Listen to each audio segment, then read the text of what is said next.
అసలు వాస్తవానికి దేవుడు మనం ఎంచుకుంది దానికోసమే కదా. దేనికోసం? సత్యం చెప్పడానికే కదా. అలాంటిది అది చెప్పడానికి భయం ఏంటి? నిలబడి చెప్పేద్దాం, బతికే వాళ్ళు బతుకుతారు అనిపించింది. కాబట్టి ఇంక మనం చెప్పడం మన బాధ్యత, చెప్పాల్సిన బాధ్యత మనం కలిగి ఉన్నాం. కాబట్టి ఎట్టి బస్సులో మనం విడిచిపెట్టకూడదు.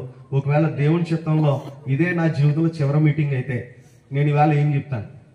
ఒకవేళ మీ జీవితంలో ఇదే చివరి మీటింగ్ అయితే మీరు ఏమింటారు? ఒకవేళ ఇవాళ ఓదూరు సంఘం అంటే మీ అందరూ పొద్దున్నే చాలా పనులు ఉంటాయి, నేను కాదంటలేదు అనుకోండి. అయినప్పటికీ ఒకవేళ మన జీవితంలో ఇదే చివరి సభ అయితే మనం వినేదేంటి, నేను నేర్పించేది ఏంటి?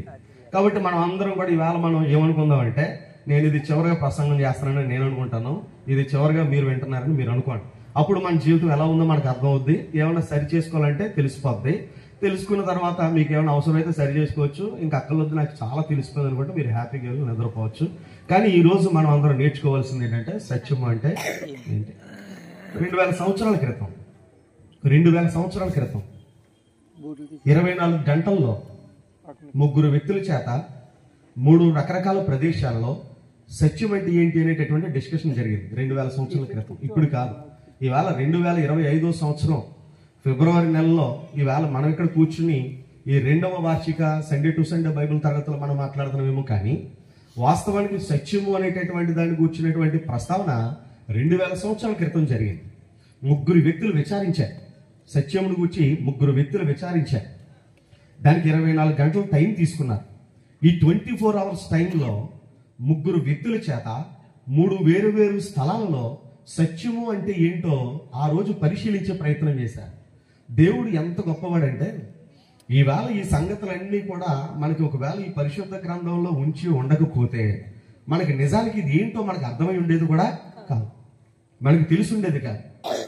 లోకంలో మీరు ఎప్పుడైనా చూసినట్లయితే పోలీస్ స్టేషన్స్ లో కానీ లేదా అత్యున్నతమైనటువంటి న్యాయస్థానాలుగా మనకి తీర్పు తీర్చే స్థలాలలో కానీ ఏమని రాయబడుతూ ఉంటుంది అంటే, ఎక్కువగా హిందీలో రాయబడి ఉంటది, సత్యమేవ జయతే అనే పదం ఉంటది. సత్యమేవ జయతే అంటే ద అల్టిమేట్ విక్టరీ. ఒకవేళ లోకమంతా అంతరించిపోయినా నిలిచి ఉండిపోయేది ఏంటి అని అంటే సత్యమే. ఒకవేళ భూమి తలక్రిందులకు తిరిగిపోవచ్చేమో కానీ నిలిచిపోయేది సత్యమే.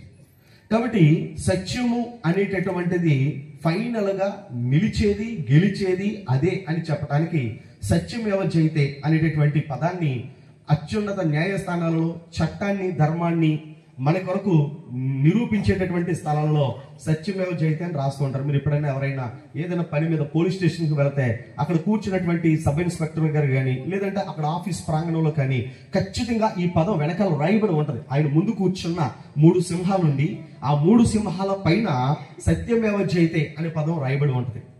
సాంస్క్రిట్ లో కూడా ఇక్కడ చదువుకున్నటువంటి పిల్లలు మీరు కొంతమంది తెలిసి ఉండొచ్చు.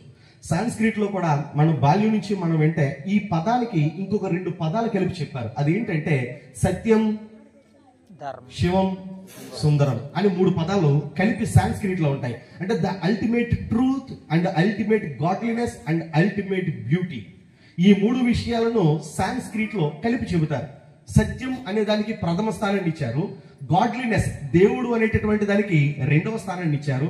ఒకవేళ మనకు కనిపించేటటువంటి సుందరమైనటువంటి ప్రపంచం కానీ లేదా అత్యద్భుతమైనటువంటి భూమి కానీ దాని చుట్టూ ఉన్నటువంటి పరిస్థితులు కానీ ఉన్నట్లయితే దానికి 3వ స్థానాన్ని ఇచ్చారు. ఈ 3 స్థానాలలో మొదటి స్థానం దేనికి ఇచ్చారు అని అంటే సత్యానికి ఇచ్చారు. ఇది సాంస్క్రిట్ లో మనం చదువుతూ ఉంటాం. అందుకే మన బాల్యంలో ఆ పదం విన్నప్పుడు మనకు అప్పుడు అర్థమై ఉండదు, కానీ వాస్తవానికి లోకంలో ఆ కాలంలోనే అన్వేషణ చేసేటటువంటి వారు మొట్టమొదటి స్థానాన్ని సత్యానికి ఇచ్చారు. సత్యము అనేటటువంటి దాని గురించి ముందు కొన్ని విషయాలు మీకు చెప్తాను. సత్యము అనేటటువంటి పదం చాలా సార్లు నిజము అనే పదానికి దగ్గరగా కనబడుద్ది, అంతేనా? మీకు ఇక్కడికి అర్థమైందో లేదో నేను ఒక విషయం అడుగుతాను. సత్యము అనే పదం, నిజము అనే పదం 2 దగ్గరగానే కనబడతాయి. రెండిటికి తేడా ఏంటి? మాట్లాడరా? సత్యము అనే పదానికి, నిజము అనే పదానికి రెండిటికి మధ్య తేడా ఏంటి? నేను చెప్తాను సింపుల్గా. అంటే ఇవన్నీ చెప్తామని కదా నేను పిలిచి ఉంటారేమో, అందుకని నేనే చెప్తాను అవన్నీ. సత్యానికి నిజానికి మధ్య చిన్న తేడా ఏంటంటే, నిజము అనేటటువంటిది నిర్ధారణతో, అంటే నిర్ధారణ. ఇప్పుడు నన్ను మీరు ఎక్కడ చూస్తున్నారు, కొంతమంది నన్ను ఎక్కడ చూడకుండా అక్కడ చూస్తున్నారు, అవునా కదా? ఎందుకు అక్కడ చూస్తున్నారు? నేను ఇక్కడ లేను కాబట్టి, అంతేనా కాదా? మీరు అక్కడ ఎందుకు చూస్తున్నారు? నేను ఇక్కడ లేను కాబట్టి అక్కడ చూస్తున్నారు, అవునండి? లేదు. నాకంటే ఏది బాగుంది? అది బాగుందా లేదా? మీరు ఏం చెప్పట్లేదు, మీకేమో అర్థం అవుతుందో లేదో. ఇప్పుడు నేను ఇక్కడ 2 చోట్ల కనబడుతున్నాను. నేను ఇక్కడ మీ ఎదురుగా నిలబడి ఇక్కడ కనిపిస్తున్నాను, ఇదే సమయంలో ఈ పక్కన లైవ్ లో స్క్రీన్ మీద కూడా కనిపిస్తా ఉన్నాను. ఒకవేళ ఎవరైనా మొబైల్ ఫోన్స్ పట్టుకుని టీవీ కనెక్ట్ చేసుకుని చూసే వాళ్ళకి కూడా వాళ్ళ స్క్రీన్ల మీద కనబడుతుంటాను, రైట్? అంటే 3 స్థలాలలో ఇదే టైంలోనే కనబడుతున్నాను. ఇప్పుడు ఇందులో ఈ 3 స్థలాలలో నేను అనేటటువంటి వాడిని ఎక్కడ ఉన్నాను? స్టేజ్ మీద ఉన్నా. మరి అక్కడ ఉన్నవాడు ఎవడు? అది నేనంటే మళ్ళీ. ఇప్పుడు మీరు నా మీద కోపం వచ్చి ఆయన కొట్టేస్తున్నారు అనుకోండి, ఎక్కడికి వెళ్ళి? ఒకవేళ ఫోన్లో నన్ను చూస్తున్న వాళ్ళకి నా మీద కోపం వచ్చి ఫోన్ నేల కొట్టేశారు అనుకోండి, నాకేమైనా ప్రమాదమా? నాకేమైనా ఇబ్బందా? ఏమీ లేదు. సత్యం అనేటటువంటిది అది. నువ్వు నమ్మినా నమ్మకపోయినా, నీకు అర్థమైనా అర్థం కాకపోయినా దానికి వచ్చిన ప్రమాదం ఏమీ లేదు. నిజం అనేటటువంటిది అంటే చూసావా, ఆ నిజం అనేటటువంటిది చాలా బాధపడుతూ ఉంటుంది నువ్వు నమ్మకపోతే. ఎందుకంటే దానికి అది నిరూపించుకుంటది. ఇక్కడ చదువుకున్న పిల్లలు చాలా మంది ఉన్నారు. మనం సైన్స్ చదువుతూ ఉంటాం. భక్తి కలిగిన వాళ్ళు చాలా మంది ఉన్నారు. మనం బైబిల్ చదువుతూ ఉంటాం. భక్తి కలిగిన వారు బైబిల్ చదువుతూ, ఇదే భక్తి కలిగిన పిల్లలు స్కూల్కి కాలేజెస్కి వెళ్ళినప్పుడు సైన్స్ చదివితే, సైన్స్ అనేది మనకి ఏం చెప్తుంది అంటే నిజాలను నిరూపించి చెబుతూ ఉంటది. నిజాలను నిరూపించి చెబుతూ ఉంటది. మన చిన్నతనం నుండి మీరు గమనించినట్లయితే ఈ భూమి అనేటటువంటిది ఎలా ఏర్పడింది అని మనకి సైన్స్ చెప్పింది అని అంటే, there is a big bang theory అనేటటువంటి ఒక థియరీ చెప్పారు, ఒక సిద్ధాంతం. ఏంటి ఆ సిద్ధాంతం అంటే, ఒక గొప్ప విస్ఫోటనం జరిగింది. ఆ విస్ఫోటనం వలన తర్వాత జీవరాశి అనేది వచ్చింది. అలాగే ఈ భూమి ఖగోళం అనేటటువంటిది ఏర్పడిందని మన సైన్స్ చెబుతూ ఉంటది. దానికి ఏంటి ప్రూఫ్ అని అడిగితే, there is no proof but it happened. అక్కడ చెప్పడానికి ఏమీ లేదు, కానీ ఇది జరిగిందని మాత్రం చెప్పారు. అందుకే సైన్స్ కొన్ని సందర్భాలలో బైబిల్తో ఎందుకు విభేదిస్తుంది అని అంటే, అన్ని విషయాల్లో కాదు. సైన్స్ బైబిల్తో ఎందుకు విభేదిస్తుంది అని అంటే, ఈ బైబిల్ అనేటటువంటిది ఫెయిత్ బేస్డ్ ఉంటుంది. అంటే విశ్వాసము ద్వారా నమ్మేటటువంటి విషయాలు చాలా ఉంటాయి ఇందులో మనం పట్టుకున్నటువంటి బైబిల్లో విశ్వాసము వలన నమ్మేటటువంటి అంశాలు చాలా ఉంటాయి. సైన్స్ ఏంటంటే ప్రూఫ్స్ కావాలి. అది నిజమో కాదో నిరూపించాలి, అది అవునో కాదో నిరూపించాలి. ఎవరైనా ఇక్కడ ఇంటర్మీడియట్ చదువుకున్నటువంటి పిల్లలు ఉంటే, మీరు ఫిజిక్స్, కెమిస్ట్రీ లేదా సమ్ బయాలజీ, మాక్సిమం నాకైతే నేను ఎంపీసీ స్టూడెంట్ కాబట్టి నాకు ఫిజిక్స్, కెమిస్ట్రీ గురించే తెలుసు, అది చెప్తాను. మా చిన్నతనంలో అంటే నేను ఇంటర్మీడియట్ చదువు టైంలో మేము ప్రాజెక్ట్స్ అనేటటువంటి రికార్డ్స్ రాసేవాళ్ళం. మీకు గుర్తుందా? ఎవరైనా రాశారా? ఎంతమంది ఉన్నారు ఇక్కడ? అంటే కనీసం మీకు అర్థం అవుతుంది నాకు తెలియడానికి. రాశారా? ఎవరు చేతులు ఎత్తట్లేదు. నేను రాయించని డబ్బులు ఇచ్చి అంటున్నాడు ఒక ఆయన. ఎందుకంటే మన వాళ్ళు రికార్డులు రాయరు, ఎవడో పడతా దీన్ని మాత్రం అందరూ చెప్తారు. అవును, మీకు తెలుసు చాలా మంది వాళ్ళు ఓన్ గా ప్రిపేర్ చేయరు, ఎవరో వాళ్ళకి ఇచ్చి ప్రిపేర్ చేస్తూ ఉంటారు. కానీ ఓన్ గా ప్రిపేర్ చేసిన రోజుల గురించి చెప్తాను. మేము సిద్ధం చేసినప్పుడు ఏంటంటే, ఏదైనా ఒకవేళ వెర్నియర్ కాలిపర్స్ గురించి ఫిజిక్స్ లో కానీ, లేదంటే వేరే పరికరాల గురించి కానీ రాసినప్పుడు ఏదైనా ఒక చిన్న ప్రయోగం చేస్తే, ఆ ప్రయోగం అంతా అయిపోయిన తర్వాత ఫైనల్ గా కంక్లూషన్ ఇవ్వాలి. ముగింపు. ఆ ముగింపులో మేము ఏమి రాసేవాళ్ళం అంటే, so this is happened, so it's proved. ఇది ఎందుకు ఇలా జరిగింది అని అంటే, మేము చేసినటువంటి ఇదంతా కూడా ఎలాగెలా చేసాం, ఇదంతా చేయటం వల్ల ఇది నిరూపించబడింది అంటే ఫైనల్ గా కంక్లూషన్ ఏమిస్తామంటే, రాస్తారా? కంక్లూషన్ రాస్తారా? ఎవరైనా పిల్లలు? నాకు గుర్తులేదు, మీరు చెప్పాలి, చాలా కాలం అయింది. అందుకని మీరు నాకు జ్ఞాపకం చేయండి. సుమారుగా నేను చెప్పే విషయం జరిగి ఆల్మోస్ట్ ఒక 28 సంవత్సరాలు అయి ఉంటుందేమో, అంతే 28-30 సంవత్సరాల క్రితం. కాబట్టి అప్పుడు మేమైతే ఫైనల్ గా ఏం రాసేవాళ్ళం అంటే, హెన్స్ ఇట్స్ ప్రూవ్డ్. కాబట్టి ఇది ఏమైందంటే నిరూపించబడింది. అంటే సైన్స్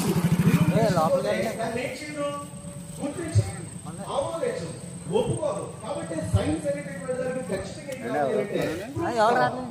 సైన్స్ కి ప్రూఫ్స్ కావాలి. మానవుడు పూర్వం వచ్చాడు. డార్విన్ మనం చాలా డార్విన్ మన చిన్నతనంలో అది చదువుతున్నాడు. అంటే అది ఏమని నిరూపించాలంటే, కాలకాలంలో ఒక మానవుడు కాలం మారుతూ ఉన్న గురించి కూడా ఇలా ఉన్నటువంటి ఒక మానవుడు రూపాంతరించింది, ఇలా మారాడు అని మన చిన్నప్పుడు కొన్ని ఫోటోలు కూడా వేసి, అంటే కింద ఒంగుని నడుస్తున్నటువంటి ఒక మంకీ నుంచి నిలబడి నడుస్తున్నటువంటి ఒక మానవుడు దాకా ఫోటోస్ వేసి దాన్ని ఎవల్యూషన్ థియరీ అని అన్నారు. ఎవల్యూషన్ థియరీ అంటే మానవ పరిణామ సిద్ధాంతము అని రాశారు. అంటే ఈ సిద్ధాంతంలో వారు ఏమి నిరూపించారు అంటే, ఈవేళ మనిషి ఎలా ఉన్నాడు అంటే, ఎలా నడుస్తున్నాడు అంటే, పూర్వకాలంలో మానవుడు ఎలా ఉండేవాడు కాదు. వాడు ఎలా ఉన్నాడు అంటే, తాను 4 కాళ్ళతో నడిచేవాడు. అంటే నా 2 కాళ్ళతోనూ 2 చేతులు కింద పెట్టి నడిచేటటువంటి ఒక జీవిగా ఉన్నాడు. తర్వాత 2 చేతులను పైకెత్తి నడవడం మొదలు పెట్టాడు. చివరికి తనకు తాను వాడు నిటారుగా నిలవబడి నడవగలుగుతాడు. కాబట్టి ఇవాళ నడిచే మనిషి ఒకనొక టైంలో ఎలా నడిచిన వాడు కాడు అని డార్విన్ అనేటటువంటి ఒక సైద్ధాంతికవేత్త దాన్ని నిరూపించి చెప్పిన తర్వాత మనం కూడా మన పుస్తకాల్లో మేబీ ఇదే నిజం అనుకుని దాన్ని చదవం. అంటే సైన్స్ అనేటటువంటి ఏం నమ్ముతుంది అంటే ఏదైతే ప్రూవ్ చేయబడుతుందో దాని కరెక్ట్ ఏదైతే నిరూపించబడుతుందో ఆ నిరూపించిన దాన్ని మాత్రమే నమ్ముతుంది.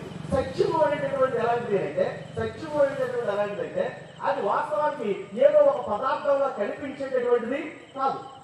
అంటే సైన్స్ నమ్మినట్లుగా ఇది నేను ఈ వస్తువుని నమ్మాలి, లేకపోతే ఇది ఈ పదార్థం అని నమ్మాలి, లేకపోతే ఇది ఇదే నేను నమ్మాలి అంటే దానికి కళ్ళ ముందు కనబడితేనే అది నమ్ముతుంది. కానీ సత్యం అనేటటువంటి ఏంటంటే అది నిరూపించబడటానికి అది ఒక పదార్థమేమి కాదు, దానికి అది రూపాంతరం చేయలేదు కాదు. ఒకవేళ నిజమనేది ఈ వేళ నదిలో ఒకలా ఉండొచ్చు, లేకపోతే రూపాంతరం చెంది మరొకలా ఉండొచ్చు. ఈ వేళ ఒక వస్తువుని నమ్మాను, ఆ నది వ్యక్తులకు ఏం చెప్పాడంటే నేను ఎప్పటికప్పుడు నిజమని చెప్పాను. వచ్చి స్వామి ఎందుకంటే నేను అలా అనుకున్నాను కానీ అది కాదు ఇది నిజమంటాడు. అప్పుడు మనకి ఏం డౌట్ వచ్చిందంటే నిన్న చెప్పింది కరెక్ట్ కాదన్నావు, ఇవాళ చెప్పింది కరెక్ట్ అంటున్నావు, రేపు ఇదైనా కరెక్టో కాదో సరిగ్గా నిలబడతావా అని డౌట్ మనకి వస్తుంది. అంటే నిజం అనేది పరిస్థితిని బట్టి ఒకవేళ అది మారిపోతుందేమో కానీ సత్యము అనేటటువంటిది అలా మారేది కాదు. అందుకే 2000 సంవత్సరాల క్రితం సత్యం అంటే ఏంటి, లేకపోతే సత్యం అనేటటువంటి దాని యొక్క విలువ ఏంటి అనేది 2000 సంవత్సరాల క్రితం ఒక పెద్ద సభలో దాని గురించి ఒక డిస్కషన్ జరిగింది. యోహాను సువార్త 18వ అధ్యాయము. యోహాను సువార్త 18వ అధ్యాయము 37, 38 వచనాలను ఒకసారి మనం చదువుదాం. యోహాను సువార్త 18వ అధ్యాయము 37, 38 వచనాలను ఒకసారి మనం చదువుదాం. జాగ్రత్తగా చూడాలి అక్కడ ఏమని రాయబడుతుందో మీరు బైబిల్ ఓపెన్ చేయాలి. ఎందుకంటే ఈవేళ మనం నేర్చుకుంటున్నటువంటిది వాట్ ఈస్ ట్రూత్, సత్యం అంటే ఏంటి. సత్యం అనేటటువంటిది ప్రవీణ్ వచ్చి చెప్పాడు కాబట్టి ఇది సత్యం, లేదా ఇంకొకటి ఎవడో వచ్చి చెప్పాడు కాబట్టి ఇది సత్యం కాదు. అసలు సత్యము అనేటటువంటి దాని గురించి మనం పట్టుకున్నటువంటి దైవ గ్రంథం దాని గురించి ఏం మాట్లాడుతుందో మనం నేర్చుకుందాం. అక్కడ రాయబడింది చూడండి, ఏమనుందంటే అందుకు పిలాతు అని ఎవరిని అడుగుతున్నారు, యేసు ప్రభుని అడుగుతున్నాడు. మీకు తెలిసింది, నేను ఇప్పుడే చెప్పాను మీకు అర్థమయ్యేలాగా, ఇది ఎన్ని వేల సంవత్సరాల క్రితం జరుగుతుంది, 2000 సంవత్సరాల క్రితం. 2000 సంవత్సరాల క్రితం. అప్పటికే మీరు ఒకవేళ ఈ 18వ అధ్యాయం ముందు నుంచి కనుక అంటే సుమారుగా 19వ వచనం నుంచి కనుక మీరు చదవగలిగితే 19వ వచనం దగ్గర నుంచి 24వ వచనం దగ్గరికి మీరు వచ్చేటప్పటికి 24వ వచనం ఏం చెప్పిందో చూడండి. మీరు చదువుతున్నారు 18వ అధ్యాయం 24వ వచనం. అంతటా అన్న యేసును బంధింపబడి ఉన్నట్టుగానే ప్రధాన యాజకుడైన కైప యొద్దకు పంపాను. అప్పటిదాకా విచారణ ఎవరి దగ్గర జరిగింది, అన్న దగ్గర జరిగింది. ఇప్పుడు యేసు ప్రభుని ఎవరి దగ్గర తీసుకుని వెళ్ళారు, కైప దగ్గర తీసుకుని వెళ్ళారు. ఇప్పుడు వీళ్ళిద్దరూ మళ్ళీ యేసు ప్రభుని ఎవరి దగ్గరికి పంపించారు, పిలాతు దగ్గరికి పంపించారు. అంటే ముగ్గురు ఎవరిని విచారణ చేస్తున్నారు, అక్కడ యేసును విచారణ చేస్తున్నారు. ఇది in the span of 24 hours, 24 గంటల టైం. మీరు అనుకుంటున్నారేమో సత్యం అనేటటువంటి దాన్ని నేను గుర్తించడానికి నాకు ఇంకా చాలా టైం ఉంది, సత్యమును గురించి నేను అర్థం చేసుకోవడానికి నాకు చాలా ఎక్కువ సమయం ఉంది, నేను ఇంకా చిన్నపిల్లనే, నేను ఇంకా చదువుకుంటా ఉన్నాను, నాకు ఇంకా అవకాశం ఉంది, నేను ఇంకా పర్వాలేదు లేట్ అయినా నేర్చుకోవచ్చు అని మీరు అనుకుంటారేమో. సత్యం అనేటటువంటి దాన్ని తెలుసుకోవడానికి మీకు ఎక్కువ టైము లేదు. మీరు ఇమ్మీడియట్ గా దానిని గుర్తించాల్సినటువంటి బాధ్యత ఉంది. అందుకే యేసు ప్రభువును అన్న విచారించాడు. కానీ అన్న అనేటటువంటి వాడికి యేసు ప్రభువుని శిక్షించగలిగే అధికారం వాడికి లేదు. అందుకని ఏం చేశాడంటే అప్పుడు ప్రధాన యాజకుడు ఉన్నటువంటి కైప దగ్గరికి యేసు ప్రభువుని పంపించారు. కైప ఏం చేశాడు అంటే ఆయన మీద నిందలంటే వేయగలిగాడు కానీ రోమన్ గవర్నమెంట్ తీర్పు లేకుండా ఏమీ చెయ్యలేడు. కనుక మరలా యేసు ప్రభువుని ఎవరి దగ్గరికి పంపించాడు, పిలాతు దగ్గరికి పంపించారు. ఫైనల్ గా పిలాతు యేసు ప్రభువుని ఏమడుగుతాడో మనం చూద్దాం. మీరు చదువుతున్నారు అక్కడ ఏమనుందో చూడండి. 37వ వచనంలో అన్న అందుకు పిలాతు నీవు రాజువా. యేసు ప్రభుని అడిగిన ఒకే ఒక క్వశ్చన్ ఏంటంటే డైరెక్ట్ క్వశ్చన్, నీవు రాజువా. ఆ కింద ఆన్సర్ చూద్దాం అని ఆయన అడుగగా యేసు నీవన్నట్టు నేను రాజునే. దానికి క్లియర్ గా ఆయన ఆన్సర్ చెప్పేశారు. నీవు రాజువా అంటే అవును, నీవన్నట్టు నేను రాజునే. ఓకే, తర్వాత చూద్దాం. సత్యమును గూర్చి సాక్ష్యం ఇచ్చుటకు నేను పుట్టితిని. యేసు ప్రభు తన నోరు విప్పి తను చాలా స్పష్టంగా 2000 సంవత్సరాల క్రితం లోకానికి ఈ గ్రంథాన్ని చదువుతున్నటువంటి వారికి ప్రతి ఒక్కరికి కూడా ఎంత క్లియర్ గా ఏం చెబుతున్నాడంటే సత్యమును గూర్చి సాక్ష్యం ఇచ్చుటకు నేను పుట్టితిని, ఇందు నిమిత్తమే ఈ లోకమునకు వచ్చితిని. యేసు ప్రభు ఈ లోకానికి రావడానికి ఒక కారణం ఉంది, అవునంటారా కాదంటారా? యేసు ప్రభు ఈ లోకానికి రావడానికి కారణం ఉంది, అవునంటారా కాదంటారా? అవును, ఆయన రావడానికి ఒక కారణం ఉంది. ఏంటా కారణం అని బైబిల్ చెబుతుంది. నీకు తెలిసిన కారణం చెప్పు. ఇప్పుడు నీకు తెలిసిన రీజన్ ఏంటి? బైబిల్ చెప్పేటటువంటి రీజన్ ఏంటంటే ఈయన సత్యమును గూర్చి సాక్ష్యం ఇవ్వడానికి లోకానికి వచ్చాడు. నీకు తెలిసిన రీజన్ ఏంటి? ఆయన ఎందుకు వచ్చాడు?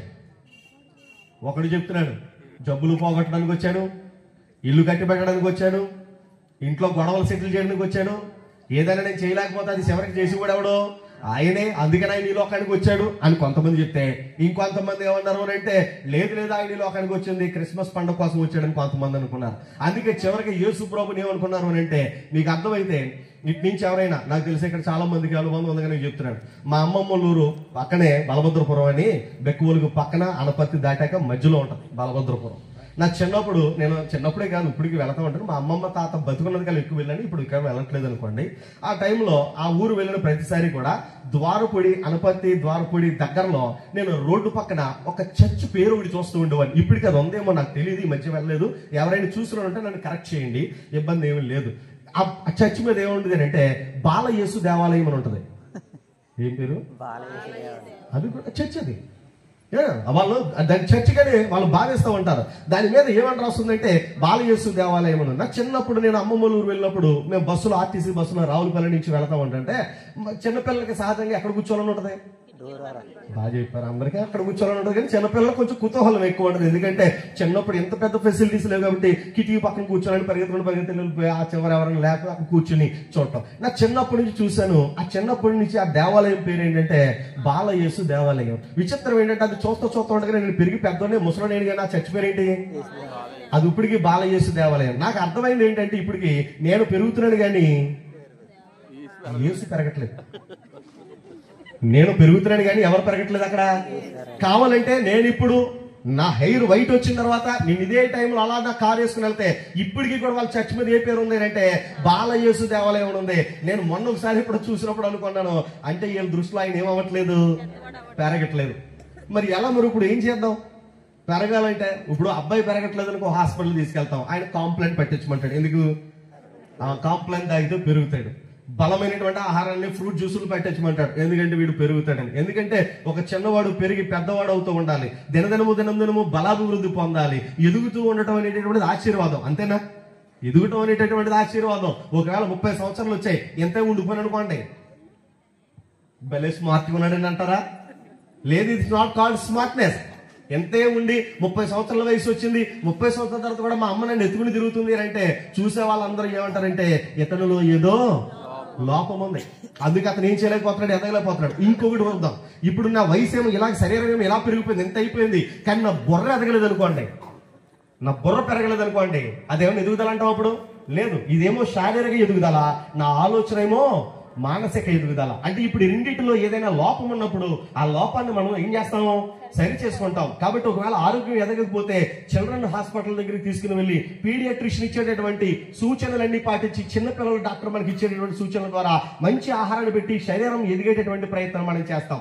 ఇంకా ఏం చేయాలి? ఇంకా బలాభివృద్ధి పొందాలంటే ఏం చేయాలి ప్రయత్నం? మానసికంగా ఒకవేళ ఏదైనా సమస్యలు ఉన్నట్లయితే డాక్టర్ దగ్గరికి వెళ్తూ ఉంటాం. సైక్రాటిస్టులు ఉన్నారు, సైక్రాటిస్టులు ఇచ్చేటటువంటి కౌన్సిలింగ్ తీసుకుని మానసికంగా మనం స్థిరపడడానికి, బలపడడానికి చాలా ప్రయత్నం చేస్తాం. ఎగ్జామ్స్ వస్తున్నాయి, చాలా మంది పిల్లలు టెన్షన్ పడుతూ ఉంటారు. చూసారా మీ ఇళ్లలో? అంటే ఇప్పుడు నాకులా ఏ చదువు లేనుడైతే పర్లేదు, అంతేనా?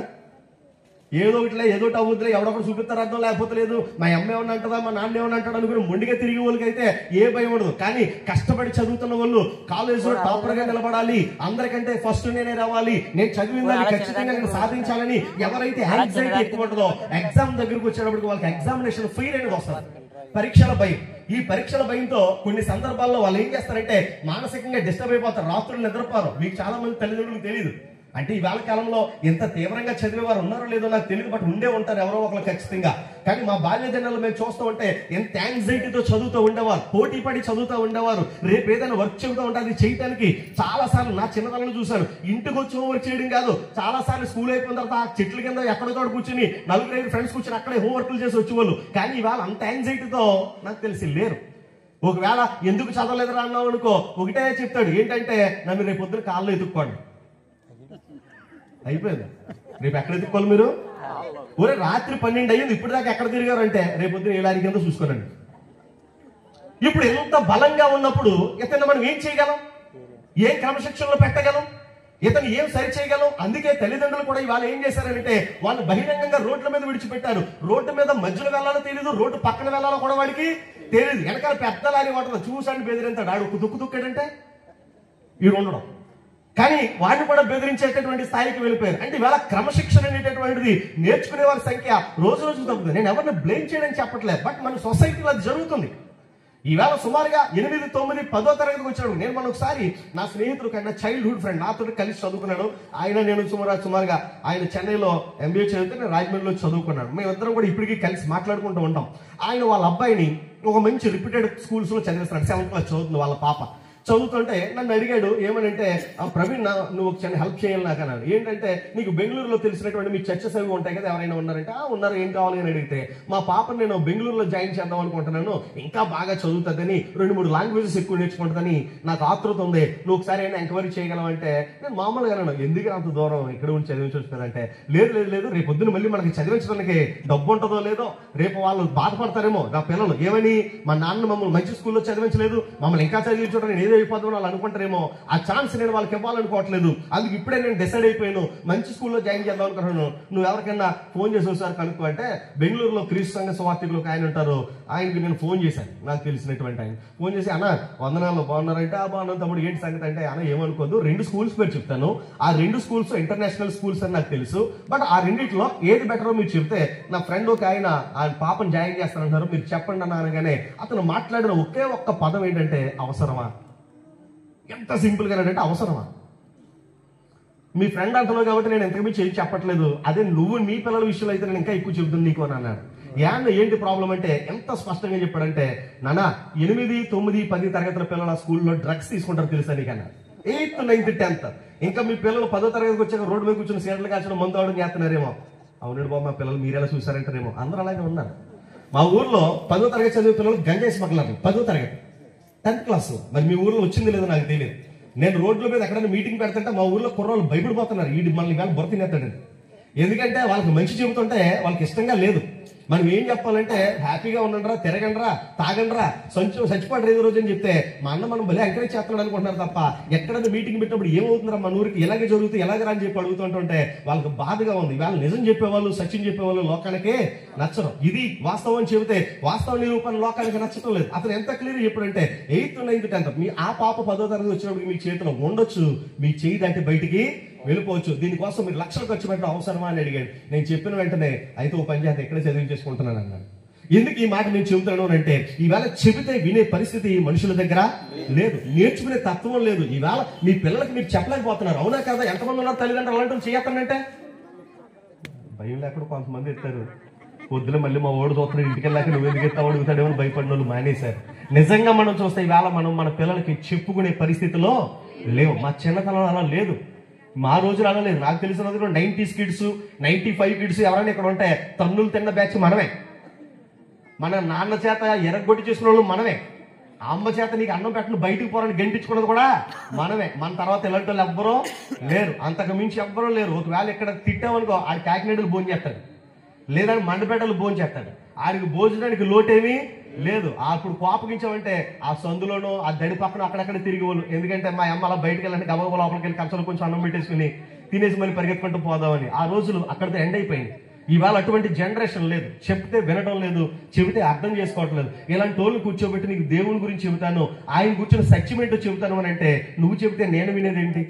ఈవేళ లోకము కూడా సత్యాన్వేషణ అనే పనిలో ఉన్నారు, కానీ వాస్తవానికి సత్యం అంటే ఏంటో కూడా అన్వేషించి దానిని తెలుసుకునే ప్రయత్నం వారు చేయలేని స్థితిలో ఉన్నారు. వాస్తవానికి సత్యం అంటే ఏంటి?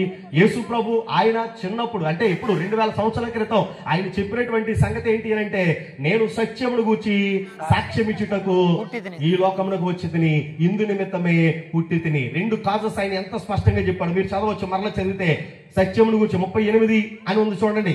38 పక్కన మీకు కనబడుతోంది, ఏమని ఉందో చూడండి. సత్యమును గూర్చి సాక్ష్యం ఇచ్చుటకు నేను పుట్టి తిని ఇందు నిమిత్తమే ఈ లోకమునకు వచ్చి తిని. ఆయన ఈ లోకానికి రావడానికి ఒక కారణం ఉంది.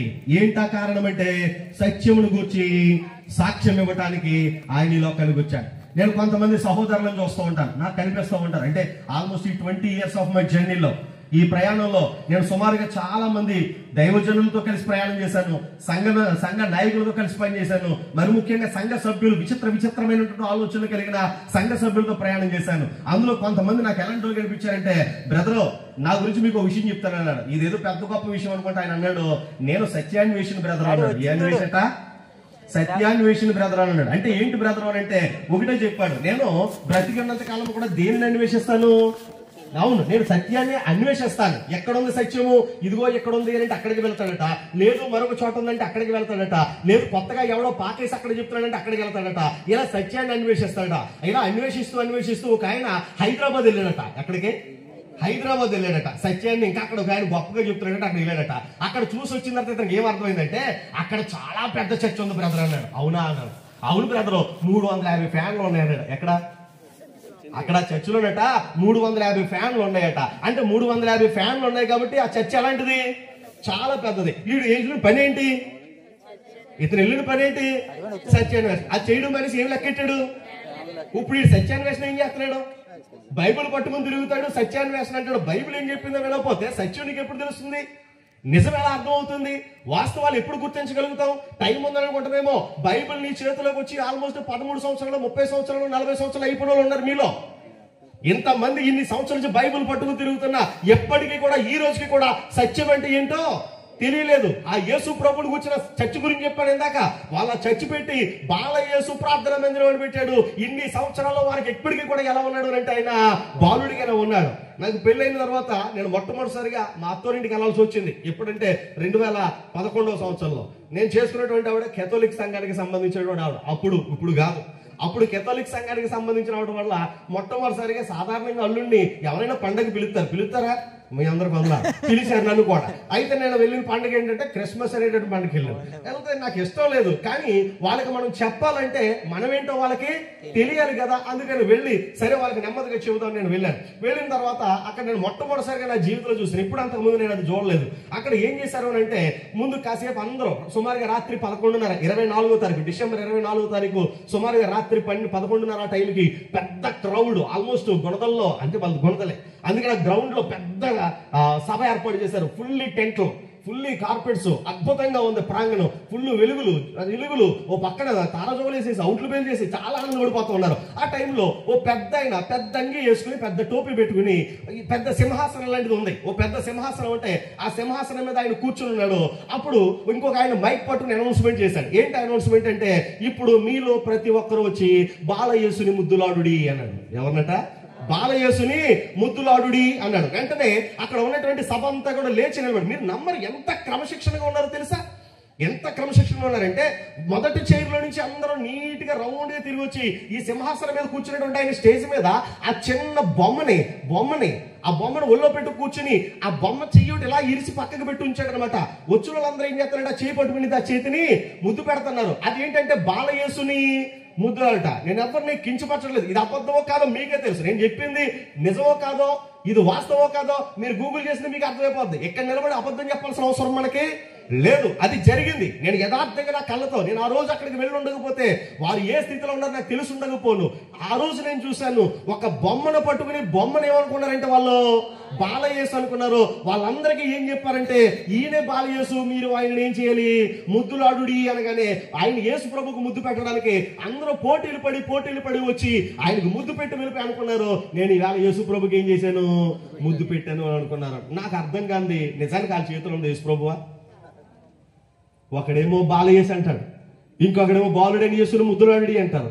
ఆయనేమో 2000 సంవత్సరాల క్రితం ముగ్గురు వ్యక్తుల మధ్య విచారింపబడి విచారణలో ఆయన ఫైనల్ గా చెప్పిన కంక్లూజన్ ఏంటంటే, అసలు నేను ఈ లోకానికి రావడానికి ఒక కారణం ఉంది. ఆ కారణం ఏంటంటే, సత్యమును గూర్చి సాక్ష్యం ఇచ్చుటకు నేను పుట్టి తిని, ఇందు నిమిత్తమే ఈ లోకమునకు వచ్చి తిని అని చెప్పి తర్వాత చూడండి. ఇప్పుడు మీరు చదువుతారు, అదంతా కూడా ఎంత క్లియర్ గా ఉందో చూడండి. ఏమండి ఏముందండి అక్కడ? సత్య సంబంధి అయిన ప్రతి వాడును నా మాట వినని వాడు ఎవడు కాదు.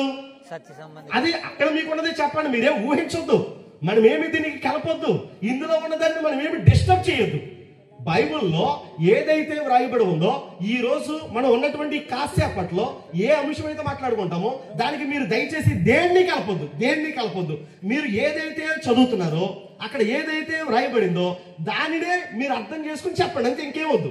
నేను మరలా చెప్తున్నాను, మీరేం ప్రయాసపడిపోయి ఇబ్బంది పడిపోయి నాకేం అర్థం కావట్లేదు మీరు అనుకోకండి. అక్కడ ఏముందో అదే చూడండి. సత్య సంబంధి అయిన వాడు ప్రతి వాడును నా మాట వినును అని అన్నాడు. కాబట్టి ఒకవేళ ఆయన మాట వినాలి అని అంటే మనం ఎవరిపై ఉండాలి? సత్య సంబంధి అయిన వాడై ఉండాలి కదా. ఇప్పుడు తర్వాత అడిగిన ప్రశ్న ఏంటి చూడండి. అందుకు పిలాతు, అసలు గొడవ అక్కడ స్టార్ట్ అయింది. 2000 సంవత్సరాల నుంచి కూడా ఈ లోకానికి వచ్చిన అతి పెద్ద ఇబ్బంది ఏంటి అంటే అసలు సత్యం అంటే పిలాతు అడిగాడు 2000 years ago. నేను మరలా చెబుతున్నాను, రోమన్ గవర్నర్ యేసు ప్రభుని ఎదురుగా నిలబెట్టి యేసు ప్రభుని అడిగిన డైరెక్ట్ క్వశ్చన్ ఏంటంటే వాట్ ఈస్ ట్రూత్? సత్యము అంటే ఏంటి? మీకు అర్థమైందో లేదో, మీరు ఎంత వెతికినా మీకు అక్కడ ఆన్సర్ దొరకదు. నువ్వు రాజు అంటే ఆయన ఏం చెప్పారు? దానికి ఆన్సర్ చెప్పారు. సత్యం అంటే ఏంటి అని అంటే దానికి ఆన్సర్ లేదు. కానీ ఆయన ఒక చిన్న మాట చెప్తాడు, చూద్దాం అక్కడ.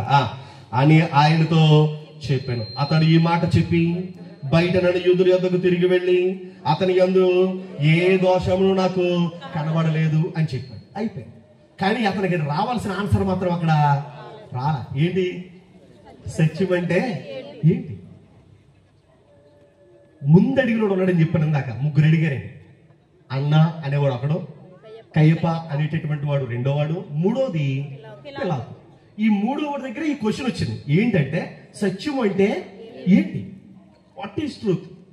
నాకు ఒకసారి చెప్పు, సత్యం అంటే ఏంటో చెప్పు. నువ్వేమేం చెప్తున్నావు? సత్యమును గురించి సాక్ష్యం ఇవ్వడానికి నేను పుట్టానంటున్నావు, ఇందుకోసమే ఈ లోకానికి వచ్చానంటున్నావు. మరి లోకమంతా ఉంది కదా, ఇది సత్యం కదా అంటే అవును, నీ కనబడుతున్నంత వరకు నువ్వేమనుకుంటున్నావు? దాన్ని సత్యం అనుకుంటున్నావు. ఇవాళ కూడా మీరు గమనించలేదో, నా భక్తి, నేను ఏదైతే భక్తిలో ఉన్నానో ఈ భక్తిని నేను ఏమనుకుంటున్నాను? సత్యం అనుకుంటున్నాను. అందుకే వారి దగ్గరికి వెళ్ళి ఇది సత్యము అని చెప్పిన వారు దాన్ని ఏం చేయలేరు, ఒప్పుకోలేరు, దాన్ని అంగీకరించలేరు. ఇవాళ మీరు చూసారో లేదో, మన చిన్నప్పుడు కులాల మీద కులాల పడి కొట్టుకున్నాయేమో, తర్వాత కొంచెం వాక్యవార్థమైన తర్వాత సంఘాల మీద సంఘాలు పడి కొట్టుకున్నాయేమో, తర్వాత దేశాల మీద పడి కొట్టుకున్నాయేమో, కానీ ఇప్పుడు మతాల మీద పడి కొట్టుకుంటున్నాయి. ఇప్పుడు మనం చూస్తున్నాం రియల్ గా. ఇప్పుడు మనం ఉన్నటువంటి 2025వ సంవత్సరం, ఎందుకంటే ఇది రికార్డ్ అవుతుంది కదా, అందుకే ఈ విషయం చెప్తున్నాను. తర్వాత ఎవరైనా మనం అందరూ వెళ్ళిపోయిన తర్వాత చూస్తే 2025లో ఎలాంటి పరిస్థితి ఉందని వాళ్ళకి అర్థం అవుతుంది. అవును, 2025లో ఎప్పటికీ దేశంలో ఎటువంటి పరిస్థితులు అంటే ఒక మతం అంతే మరొక మతానికి నచ్చటం లేదు, ఆ మతం వారికి ఈ మతం వారికి నచ్చట్లేదు. కానీ ఇద్దరు కూడా దేని కొరకు పోరాడుతున్నారు అంటే అసలు నేను నమ్మిన సత్యము ఏంటి? నేను నమ్మిన సత్యం ఏంటి? దాని కొరకే పోరాడుతున్నారు. వారు దేనిదైతే నమ్మారో దాని కొరగా పోరాడుతున్నారు. ఈవేళ మనం కూడా పబ్లిక్ లో నిలబడి, సార్ మీరు మమ్మల్ని ఏమీ చేయొద్దు సార్, మేము మిమ్మల్ని ఏం అన్యాయం చేసేవాళ్ళం కాదు సార్, మేము ప్రపంచం కొరకు ప్రార్థన చేస్తాం, మానవాళి కొరకు ప్రార్థన చేస్తాం, శత్రువుల కొరకు ప్రార్థన చేస్తాం అని చెబుతుంటే వాళ్ళు అంటున్నారు, నీ ప్రార్థన మాకెందుకు అంటున్నారు. నీ ప్రార్థన మాకెందుకు? మాకు అవసరమా? నిన్నెవడు చేయమన్నాడు మా కోసం ప్రార్థన? నిన్నెవడెక్కడ పెట్టమన్నాడు? ఎందుకు ఎక్కడికి వచ్చామని అడుగుతుంటే దానికి సమాధానం చెప్పేంత శక్తి మన దగ్గర లేదు, వినేంత జ్ఞానం వారి దగ్గర లేదు. అందుకే ఈవేళ సత్యం అనేటటువంటిది రోడ్డు మీద నిలబడి ఫైట్ చేస్తున్నా ఇది సత్యం అని గుర్తించేటటువంటి పరిస్థితి లోకంలో లేదు. అటువంటి వారికి మనం సత్యాన్ని ఎలా చెప్పాలి? సత్యం అంటే ఏంటో ఎలా వివరించాలి? 2000 సంవత్సరాల క్రితం పిలాతు అడిగిన ప్రశ్నకి ఈ వేళ సమాజానికి మనం సమాధానం ఏం చెప్పాలి? యేసు ప్రభు అక్కడ చెప్పుంటే బాగుండేది, ఇది సత్యము, దిస్ ఈస్ ద ట్రూత్, సత్యం అంటే ఇది అని ఆయన ఆ రోజు చెప్పేసి ఉన్నట్లయితే ఏ ఇబ్బంది ఉండకపోను. కానీ ఆయన లోకానికి వచ్చిన తర్వాత ఆయన చెప్పింది సత్యము ఏంటో తెలుసా? చూద్దాం ఒకసారి. మనం 19వ వచనాన్ని మనం చూద్దాం. 19వ వచనం. ప్రధాన యాజకుడు ఆయన శిష్యులను గూర్చి ఆయన బోధన గూర్చి యేసును అడుగగా, యేసు నేను బాహాటముగా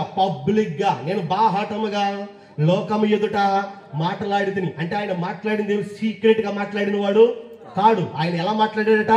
బాహాటముగా లోకం ఎదుట మాట్లాడితిని. యూదులందరూ కూడి వచ్చు సమాజ మందిరములలోను దేవాలయంలోను ఎల్లప్పుడూ నేను బోధించాను. ఆయన చూడండి ఎంత క్లియర్ గా తన విట్నెస్ చెబుతున్నాడంటే, నేను ఈ లోకానికి నా పని సీక్రెట్ గా చాప కింద నీరులో చేయడానికి వచ్చిన వాడను కాను. నేను పబ్లిక్ గా చెప్పాను, పబ్లిక్ గా మాట్లాడాను, అందరూ చూశారు, అందరూ విన్నారు, అందరి ఎదుట నేను మాట్లాడాను. చూడండి ఇంకా ఏం చెప్తున్నారు, ఎల్లప్పుడూ సమాజ మందిరంలోను దేవాలయంలోను ఎల్లప్పుడూ బోధించితిని, రహస్యముగా నేనేమి మాట్లాడాను, సీక్రెట్ గా చేసేదేమి ఇందులో లేదు. ఆయన ఈ లోకానికి దాక్కోవడానికో తన తప్పులని కప్పుపుచ్చుకోవడానికో లేదంటే తప్పు లేకపోయినా దాన్ని కవర్ చేసుకోవడానికి ఈ లోకానికి వచ్చిన వాడు కాడు. మన జీవితంలో ఎక్కడ సత్యానికి లొంగిపోతామా అని చెప్పి మన జీవితాన్ని ఇంకా ఎక్కువ అబద్ధంగా మార్చేసుకుంటూ ఉంటాం. అందుకే మీరు ఎప్పుడైనా గమనించలేదో, ఒక అబద్ధం ఆడినోడు దాన్ని కవర్ చేయడానికి ఇంకో అబద్ధం ఆడతాడు, ఈ 2 అబద్ధాలని కవర్ చేయడానికి ఇంకో 10 అబద్ధాలు ఆడతాడు, ఈ 12 అబద్ధాలని కవర్ చేయడానికి ఇంకో 32 ఆడతాడు. అంటే అబద్ధాలన్నీ ఏమైపోతున్నాయి, పెరిగిపోతున్నాయి. అందుకే నా చిన్నతనంలో వివాహం అనేటటువంటి దాని దగ్గరకు వచ్చినప్పటికి ఎక్కువ మంది ఏం నమ్మేవారంటే, పెళ్లి చేసినప్పుడు అటు 7 తరాలు అనేవారు. గుర్తుందా ఎవరికైనా? ఇప్పుడు అలాంటిది ఏమైనా ఉందా? లేదు. ఇప్పుడు పెళ్లి చేసుకోవాలంటే బస్ స్టాండ్ లోనో అంతే అయిపోతున్నా కదా. అప్పుడు ఆ తరాలో గొడవలు ఏమీ లేవు. వీడు అలా కాలేజీకి వెళ్తారని చెప్పి సైకిల్ వేసుకెళ్తారు, బస్ స్టాండ్ లో 2 రౌండ్లు వేస్తాడు, ఎక్కించుకొచ్చేస్తారు సైకిల్ మీద. ఏంటి ఎంత సులువైపోయింది వాళ్ళ ప్రేమ అంటే. కానీ మా చిన్నతనంలో అలా లేదు. వాళ్ళు ఏం చెప్పేవారు అంటే, నీకు ముందున్నటువంటి 7 జనరేషన్స్ చూడు, తర్వాత ఉన్నటువంటి 7 జనరేషన్స్ చూడు. ఎందుకు చూడాలి అంటే దాని వెనకాల పెద్ద జ్ఞానం పెట్టారు. ఇదంతా మనం బోధిస్తే బోల్ టైం పట్టిపోద్ది. లావరాజు గారు 9:30 కల్లా కుదిరికి 10 నిమిషాలు అన్నారు. అందుకని మనం ఈ టైంలో కంక్లూడ్ చేయడానికి చాలా స్పీడ్ గా అర్థమయ్యేలా చెప్తున్నాను. ఆ కాలంలో వారు ఎందుకు పెట్టారు అంటే, ఆరోగ్య సమస్యలు ఏమైనా ఉన్నాయా, ఆర్థిక పరమైన ఇబ్బందులు ఏమైనా ఉన్నాయా, లేదంటే మానసిక సమస్యలు ఏమైనా ఉన్నాయా. ఇంతకు ముందు మీకు తెలుసో లేదో, కొన్ని రోగాలు జెనెటికల్ గా వస్తాయి, అవునా? వంశపారంపర్యంగా ఆస్తులు వచ్చినా రాకపోయినా ఏమొస్తాయి. అందుకే షుగర్ డాక్టర్ దగ్గరికి వెళ్ళి అన్ని ఏమడుతాడు, మీరు అనుకుందా, మీ అమ్మకుందా అని అడుగుతాడు. వాళ్ళిద్దరికి ఉందండి, కంగారు పడుతుంది, నీకు వచ్చేద్దానికి. ఒకవేళ ఆస్తులు వాళ్ళు ఇచ్చి నీకు వచ్చినా రాకపోయినా ఇవన్నీ మాత్రం వచ్చేస్తా. అవును, మన దగ్గరికి అవి ఆటోమేటిక్ గా అవి వచ్చి మనల్ని వెంబడించేవి. అందుకే పూర్వం ఎంత పెద్ద టెక్నాలజీ లేదు కాబట్టి అప్పుడు ఏం చెప్పేవారు అంటే, ముందున్నటువంటి ప్రజలను ఒకసారి చూడు, ఇటువైపు ఉన్నటువంటి ప్రజలను ఒకసారి చూడు, అప్పుడు ఒక నిర్ధారణకు రా అని పూర్వం చెప్పేవారు. తర్వాత అది ఎలా మారిందో తెలుసా? 1000 అబద్ధాలు ఆడైనా ఏంటది, అటు 7 ఇటు 7 దగ్గర నుంచి మళ్ళీ ఎక్కడికి వచ్చేసిందంటే దీనికోసం. దేనికోసం? అవును, పెళ్లి కోసం. అవసరమైతే 2 అబద్ధాలు ఆడన్నాడు, 1 2 కాదు, 1000. మా ఓడు సూపర్ అండి, ఓదూరులో ఎలాంటి ఎవడో లేడండి అంటాడు. అది చెప్పింది రైటే, అలాంటి ఇంకెవడు లేడు. ఆయన ఒక కోణంలో చెప్పాడు, మనకు మరో కోణంలో అర్థమైంది. నిజమే. మీరు ఒకసారి ఆలోచించినట్లయితే మనం ఒకవేళ సిన్సియారిటీ గురించి చెప్తాం, కొంతమంది ఉద్యోగాల గురించి రహస్యంగా దాచిపెడతారు, కొంతమంది ఆరోగ్యాన్ని దాచిపెడతారు, కొంతమంది ఉన్న సమస్యలు దాచిపెడతా ఉంటారు. అబద్ధాలు ఆడేసి ఏం చేసేస్తారు, పెళ్లి చేసేస్తారు. ఆ తర్వాత వాళ్ళిద్దరు కొట్టుకు చచ్చిపోతూ ఉంటారు. ఆ తర్వాత మాకు ఏ సంబంధం లేని చేసిన తప్పించి తిరుగుతూ ఉంటారు. ఎందుకంటే ఇది అబద్ధంతో వచ్చినటువంటి సమస్య. అది అబద్ధం అనేది నిర్ధారణకు వచ్చిన తర్వాత దాన్ని ఏం చేయాలో అర్థం కాక జీవితాలు పాడు చేసుకునే వాళ్ళు ఉన్నారు. వ్యక్తిగతంగా మానసికంగా డ్యామేజ్ అయిపోయిన చాలా మంది ఉన్నారు. ఏంటంటే ఎప్పుడు చూసినా బొమ్మ దగ్గర కూర్చొని ఇంటికి వెళ్ళాలంటే భయం వేస్తున్నారు అంటున్నాడు. ఇంటికి వెళ్ళాలంటే భయం వేసి ఎప్పుడు చూసినా ఎక్కడ కూర్చొని ఉన్నాడు, ఇంకా ఆ బొమ్మ దగ్గర గడిపేస్తాడు టైం అంతా. ఏంటి ఎక్కడే గడిపేస్తావు, లోపలికి వెళ్ళమంటే వెళ్ళండి బాబు, తలపొడి వచ్చేస్తాను, ఇంటికి వెళ్తాంటున్నారు. అప్పుడు ఏం చెప్పారంటే, మా అమ్మాయి సండే స్కూల్ నడిపించిందండి, పాటలు 10 పాడేద్దండి, చూడకుండా పాడేద్దండి. అబద్ధాలు. ఎంతకీ ఏ రోజు ఈ అమ్మాయి సండే స్కూల్కి వచ్చింది కాదు, ఏ రోజు భక్తిగా పెరిగింది కాదు. అబద్ధాలు ఆడేసి కుటుంబాన్ని కట్టేసావు. కుటుంబాన్ని కట్టిన తర్వాత ఆ జీవితం అతలాకుతలం అయిపోయింది. అందుకే జీవితంలో సత్యం అనేటటువంటిది ఎందుకు ప్రాముఖ్యమైనది అని అంటే, సత్యం అనేటటువంటి దానిని మార్చేవాడు ఇంకెవడో ఉండడు. వన్స్ అది ట్రూత్ అని సత్యమని నిరూపించబడింది అంటే అది అబద్ధమని నిరూపించడానికి ఏ ఒక్కడు కూడా ఎటువంటి నిరూపణ చేయలేడు. ఎందుకంటే అది స్థిరమైనది. ఏది? సత్యం అనేటటువంటిది స్థిరమైనది. అంతేకాదు అది సంపూర్ణమైనది. ఇంకొకటి ఏమి దాంట్లో చేర్చలేము, దాంట్లో నుంచి ఇంకేమీ తీయలేము. అంత సంపూర్ణమైనది, కంప్లీట్ గా ఉండేటటువంటిది సత్యం అనేది. స్థిరమైనది, కదలనేది ఏదైనా ఉందంటే అది సత్యమైనది.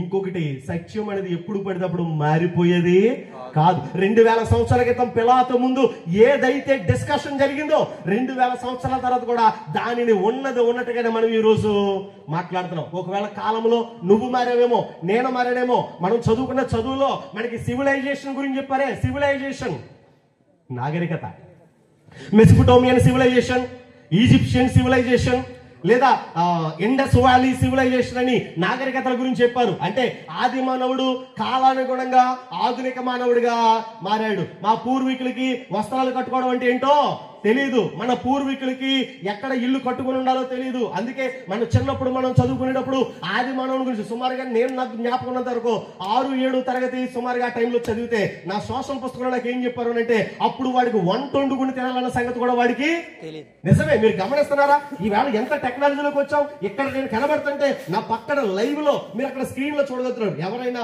ఒకవేళ ఆ కాలంలో బ్లాక్ అండ్ వైట్ చిత్రాలు చూసిన వాళ్ళు ఉన్నట్లయితే మీకు తెలుసో తెలీదో విఠలాచారి గారు ఒక డైరెక్టర్ ఉన్నాడు. మళ్ళీ ఎందుకు మీకు వందల లైన్స్ అర్థానికి వచ్చిన విషయం చెప్తాను. అది ఓపెన్ చేసి వీడి ఏ సప్త సముద్రాల వెనకాల ఉన్నాడా ఎక్కడున్నాడా అని ఏం చేసేవారంటే ఒక దర్పణ ఒకటి ఓపెన్ చేసి అందులో చూసేవాడు. చిన్నప్పుడు చూసేవాళ్ళు వాళ్ళు ఇన్వెస్ట్ చేశారు. అప్పుడు మీకు అర్థమవుతుందా? అప్పుడు ఈ టెక్నాలజీ లేదు. కానీ సుమారుగా ఒక 50-60 సంవత్సరాల క్రితం ఇమాజిన్ చేశారు, ఎలా ఉంటే బాగుంటది, ఎక్కడున్నాడో చూస్తే బాగుంటది అనుకున్నారు. మీరు గుర్తించలేదు. 2025 సంవత్సరం మీరు డైరెక్ట్ స్క్రీన్ మీద చూస్తున్నారు. అది ఈవేళ మొబైల్ ఫోన్లు పట్టుకుని ఎవరికాళ్ళు ఇంటి దగ్గర ఉండి కంప్యూటర్ ఇంటి దగ్గర పెట్టుకుని టీవీ స్క్రీన్ మీద డైరెక్ట్ గా చూడగలుగుతున్నారు. అప్పుడు ఊహించింది ఈవేళ మనం ఏం చేయగలిగాం? నిజమని నిరూపించగలిగాం. అంటే కాలం అనేటటువంటిది నెమ్మదిగా మనుష్యులను ఇంత జ్ఞానాన్ని వృద్ధి చేసింది కనుక ఇంత అభివృద్ధి చెందాం. ఎక్కడ ఉండాలో తెలియడు, కొండ గుహలలో బ్రతికాడు, చెట్టు తొర్రల్లో బ్రతికాడు. కానీ ఈవేళ పెద్ద ఆకాశాన్ని అంటే బిల్డింగ్స్ ని నిర్మించుకుంటున్నాడు. మీరు ఎప్పుడైనా one of the tallest building, ప్రపంచంలో అత్యంత ఎత్తైనటువంటి బిల్డింగ్ ఏదంటే బుర్జ్ ఖలీఫా, అంతేనా? దుబాయ్ నగరంలో బుర్జ్ ఖలీఫా అనేటటువంటి ఒక అత్యంత ఎత్తైనటువంటి ఒక భవనాన్ని చూస్తారు. దానిని మించి ఇంకోటి ఎవడు ఇప్పటికి ఇంకా కట్టలే. కానీ దాని టెక్నాలజీ ఎలా కట్టారు ఏంటి ఇవన్నీ చూస్తే మానవ జ్ఞానం ఎంత గొప్పది, దేవుడు మనిషికి ఇచ్చిన జ్ఞానం ఎంత గొప్పది. ఇంతకు ముందు కాలికి నడకన వెళ్ళడానికి చెప్పులు కూడా లేకుండా తిరిగి వాళ్ళు చాలా మంది ఇక్కడ ఉన్నారు, పెద్దోళ్ళు చాలా మంది ఉన్నారు. మనకు అప్పట్లో మీకు గుర్తుందో లేదో కనీసం మనం వేసుకోవడానికి సరైనటువంటి డ్రెస్ కూడా ఉండేది కాదు. ఆ టైంలో మనం డ్రెస్ వేసుకోవాలంటే ఏదో పండగ రావాలి, వీలైతే అదేదో సంక్రాంతి పండుగ వస్తుంది అనుకోండి, ఆ రోజు లోపల ఉన్న లాల్చీ తీసి మీద వేసుకుని సాయంత్రం అయ్యేటప్పుడు మళ్ళీ దాన్ని తీసి మడత పెట్టి ఎక్కడ పెట్టేసేవాడు, లోపల పెట్టేసేవారు. అప్పుడు ఇంకా మీరు గమనించలేదు, నేను చెప్పింది మీకు అర్థమవుతుందేమో. అప్పట్లో రోడ్డు మీద నిలబడే స్నానం చేసేవారు గోచి పెట్టుకుని, తెలుసా? అవును, మీ తాతలు ఎవరైనా ఇంకా ఉన్నట్లయితే వాళ్ళు ఇప్పటికీ కూడా గదిలో స్నానం చేసి తాత అని అనుకో అక్కడ చేసినట్టు ఉంటుందిరా అంటాడు. ఎక్కడ ఆయన స్నానం చేస్తుంటే బంధించేసినట్టు ఉంటుందట. అందుకని వాళ్ళు బంధించేసిన చోట స్నానం చేయరు, వాళ్ళు స్నానం చేయడానికి ఎక్కడికి వచ్చేసేవారు. అందుకే అమ్మమ్మలు అప్పుడు ఏం చేసేవారంటే ఆ బకెట్తో నీళ్లు తెచ్చి ఆయన పొలం నుంచి వచ్చినప్పటికి బయట నీళ్లు పెడితే అక్కడ గోచి పెట్టుకుని స్నానం చేశారు. ఇప్పుడు ఏ పిల్లడు కానీ గోచి పెట్టి చేయించండి మీరు. మీ పిల్లలకు ఒక్కడికి రేపు పొద్దున్న మా వాడు కూడా చేస్తాడు చూడండి అని చెప్పి గోచిపేడి చేసినోకో ఈవేళ గోచిపేడి చేసినోడు ఏం చేస్తాడంటే రేపు ఇన్స్టాగ్రామ్ లో వైరల్ అవుతాడు. అంతకు మించి ఏం అవ్వడం. ఏమవుతాడంటే వైరల్ అవుతాడు అంతే. ఇప్పటికి గోచిపెట్టే ట్రెండ్ ఉంది. అంతకు మించి ఈవేళ మన జ్ఞానం సరిపోవటం లేదు. అంతకు మించి మనం ఆలోచించలేకపోతా ఉన్నాం. కానీ సత్యం అనేటటువంటి దాని గురించి మీరు ఆలోచిస్తే ఇది వాస్తవాలను నిరూపించింది, నిజమని ఆ రోజే నిరూపించింది. ఎంతగా ఆ రోజు నిరూపించబడినటువంటి సత్యము అంటే ఏంటి? ఆ రోజు యేసు ప్రభు పిలాతు దగ్గర ఎందుకు సత్యమును గురించి మాట్లాడకుండా ఆయన మౌనం అయిపోయాడు అని అంటే దానికి కొన్ని రీజన్స్ అని మనం ఆలోచించవచ్చు. ఏం కారణమై ఉండొచ్చు అని అంటే ఈయన చెప్పిన వాడికి అర్థమయ్యేంత జ్ఞానం అతని దగ్గర ఉండకపోవచ్చు. ఈవేళ మీరు గమనించలేదు, యేసు ప్రభువును ఒకవేళ నేను ఒప్పుకోవాలంటే కొద్దో గొప్ప కనీసం ఆయన మీద ఒక సాఫ్ట్ కార్నర్ మన దగ్గర ఉండాలి. ఇప్పుడు నేను చెప్పేది మీరు వినాలనుకోండి, నేను బాగా చెబుతానో లేదా మంచి కుటుంబం నుంచి వచ్చానో లేదా మంచి సేవ చేస్తానో ఏదో ఒక ఆలోచన మీకు ఉందనుకోండి, నేను చెప్పింది మీరు కనీసం వినే ప్రయత్నం చేస్తారు. అలా కాదు, వీడు వచ్చి నిలబడినప్పటి నుంచి వెళ్ళేదాకా అన్ని అబద్ధాలు చెప్తాడు అనుకున్నారు అనుకోండి, నేను చెప్పడం గంటన్నర సేపు మాట్లాడడమే తప్ప దాన్ని మీరు ఏం చేయలేరు, గ్రహించలేరు, అంత మైండ్ పెట్టరు. అందుకే మీరు ఎప్పుడైనా గమనించండి, లోకంలో కూడా మనకి ఇష్టమైన వ్యక్తులు అబద్ధం చెప్పినా కానీ అరుగు మీద కూర్చుని మరి ఈనేస్తాం. ఎందుకంటే వాళ్ళు చెప్పేది అబద్ధమైనా సరే మనకు అంత నచ్చుతుంది. ఒకవేళ మనకు నచ్చనోళ్ళు సత్యం చెప్పినా అది మనకు నచ్చదు, ఎందుకంటే వాళ్ళు మనకు నచ్చలేదు కాబట్టి. యేసు ప్రభు అంటే అక్కడ ఉన్నటువంటి వారికి ఎవరికైనా నచ్చడం లేదు. కారణం ఏంటంటే ఆయన చేసిన బోధ, దానికి ఆయనే సాక్ష్యం ఇచ్చాడు. మీరు చదివారే 21వ వచనం. నీవు నన్ను అడగనాలా, నేను వారికి ఏమి బోధించినది, విన్నవారిని అడుగుము. నేనేం బోధించాను, నువ్వు ఎవరిని అడగాలి? నన్ను కాదు అడగడం. ఇప్పుడు సత్యం అంటే ఏంటని నన్ను కాదు అడగడం, నువ్వు ఎవరిని అడగాలి? ఎవరిని విన్నారో వారిని అడగాలి. ఇప్పుడు ఎవరైనా మీ దగ్గరకు వచ్చి ఏం అడిగారు, సత్యం అంటే ఏంటన్నారు, మీరేం చెప్పాలి? విన్నవారిని అడిగంటారా? అంటే మీరు వినలేదా? ఎస్, మనం వింటాం. ఈవేళ మనం వింటున్నది ఏంటంటే సత్యం అంటే ఏంటి చూద్దాం. ఒక 10 నిమిషాలు చెప్పాలి, కానీ కొంచెం రిస్కే, కానీ పరిగెడదాం. భలే ఉంటది. ఒకసారి చూడండి ఎంత అద్భుతంగా ఉంటదంటే ఈ టాపిక్. సత్యం అంటే ఏంటని యేసు ప్రభుని అడిగితే ఆ సభలో ఆయన మాట్లాడలేదు, కానీ ఆయన బ్రతికి ఉన్నంత కాలం కూడా లోకంలో ఆయన బోధించింది ఇప్పుడే బ్రదర్ చదివించారు కదా. ఒక్క మాట చదువుదాం. 17వ అధ్యాయం 17వ వచనం. 17వ అధ్యాయం 17వ వచనం. సత్యమందు వారిని ప్రతిష్ఠ చేయము. సత్యం అంటే ఏంటట? సత్యం అంటే ఏంటట? మీకు అర్థమవుతుందా? వాక్యమును గూర్చి ఏమని సాక్ష్యం ఇచ్చాడంటే, సత్యమందు వారిని ప్రతిష్ఠ చేయము, నీ వాక్యమే సత్యము, నీ వాక్యమే సత్యము. 119వ కీర్తన 160వ వచనాన్ని మీరు చదివితే, 119వ కీర్తన 160వ వచనం స్పీడ్ గా బ్రదర్ చదవండి బ్రదర్.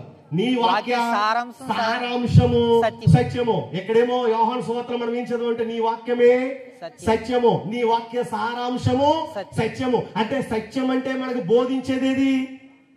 నన్ను మీకు అర్థమవుతుందా? సత్యమును బోధించేదేది. అందుకే ఇవాళ దీన్ని పరిశుద్ధ గ్రంథము లేకపోతే బైబిల్ గ్రంథం అని పిలుస్తున్నాం. కానీ దీనికి ఉన్నటువంటి ఒక ఉన్నతమైన నామం ఏంటంటే, ఇది సత్యవేద గ్రంథము. ఏది? బైబిల్ సత్యవేద గ్రంథము. ఇది మాట్లాడిందంతా సత్యమే. మీరు గమనించండి, లోకంలో చాలా మంది బైబిల్ పట్టుకుని ఈ బైబిల్లో లోపాలు ఉన్నాయి, ఈ బైబిల్లో సమస్యలు ఉన్నాయి, ఈ బైబిల్లో ఉన్నటువంటి వ్యక్తులు తప్పు చేశారు, దేవుడే వీళ్ళ చేత తప్పు చేయించాడు అని బైబిల్ మీద అనేకమైన నిందలు మోపే ప్రయత్నం చేస్తున్నారు. కానీ దానికి బహిరంగంగా చెప్పే ఒకే ఒక్క ఆలోచన, వాళ్ళు తప్పు చేశారన్న సంగతి దేవుడికి తెలీదా? చెప్పాలి. వారు తప్పు చేశారన్న సంగతి దేవుడికి తెలీదా? తెలుసు. తెలిసినప్పుడు దేవుడు ఈ గ్రంథంలో వారిని గూర్చి రాయించి ఉండకపోతే, మీకు అర్థమైందా? తప్పు చేసిన వాడు వీడు తప్పు చేశాడని బైబిల్లో కనుక దేవుడు రాయించి ఉండకపోతే, నువ్వు తప్పు పట్టడానికి నీకేమి కనిపించుండేది కాదు. కానీ అందులో నీకు తప్పుగా ఎందుకు కనబడుతుందంటే, దేవుడు ఒప్పుగానే చూశాడు, తప్పును తప్పుగానే చూశాడు. వారి తప్పులనేమి దేవుడు కప్పిపుచ్చే ప్రయత్నం ఎప్పుడూ చేయలేదు. అందే నా బైబిల్లో ఉన్నటువంటి గొప్పతనం. తప్పులన్నీ పెట్టుకుని ఈడేం తప్పు చేయలేదని సమర్థించిన గ్రంథం కాదు ఇది. ఏదైతే సత్యమో, సత్యంలో ఉన్నది ఉన్నట్టుగా ఏదైతే అల్టిమేట్ విక్టరీ అయి ఉందో, అటువంటి అల్టిమేట్ విక్టరీ అయినటువంటి సత్యాన్ని ఓపెన్ గా చూపించాడు. కనుక బైబిల్లో ఉన్న క్యారెక్టర్లలో కూడా నువ్వేం చూడగలుగుతున్నావు?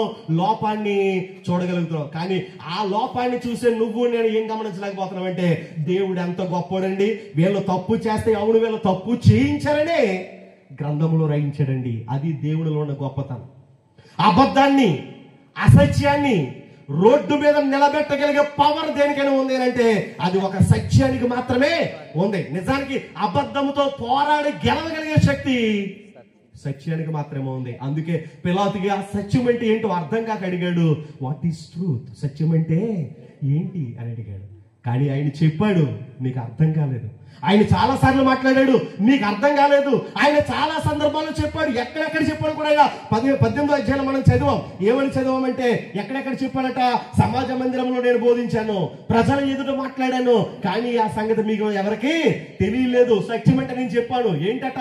నీ వాక్యమే సత్యము, నీ వాక్యమే సత్యము. ఆ వాక్య సారాంశము సత్యం. మీకు అర్థమైంది? సత్యం అంటే ఒక విషయం అర్థమైంది. ఏంటది?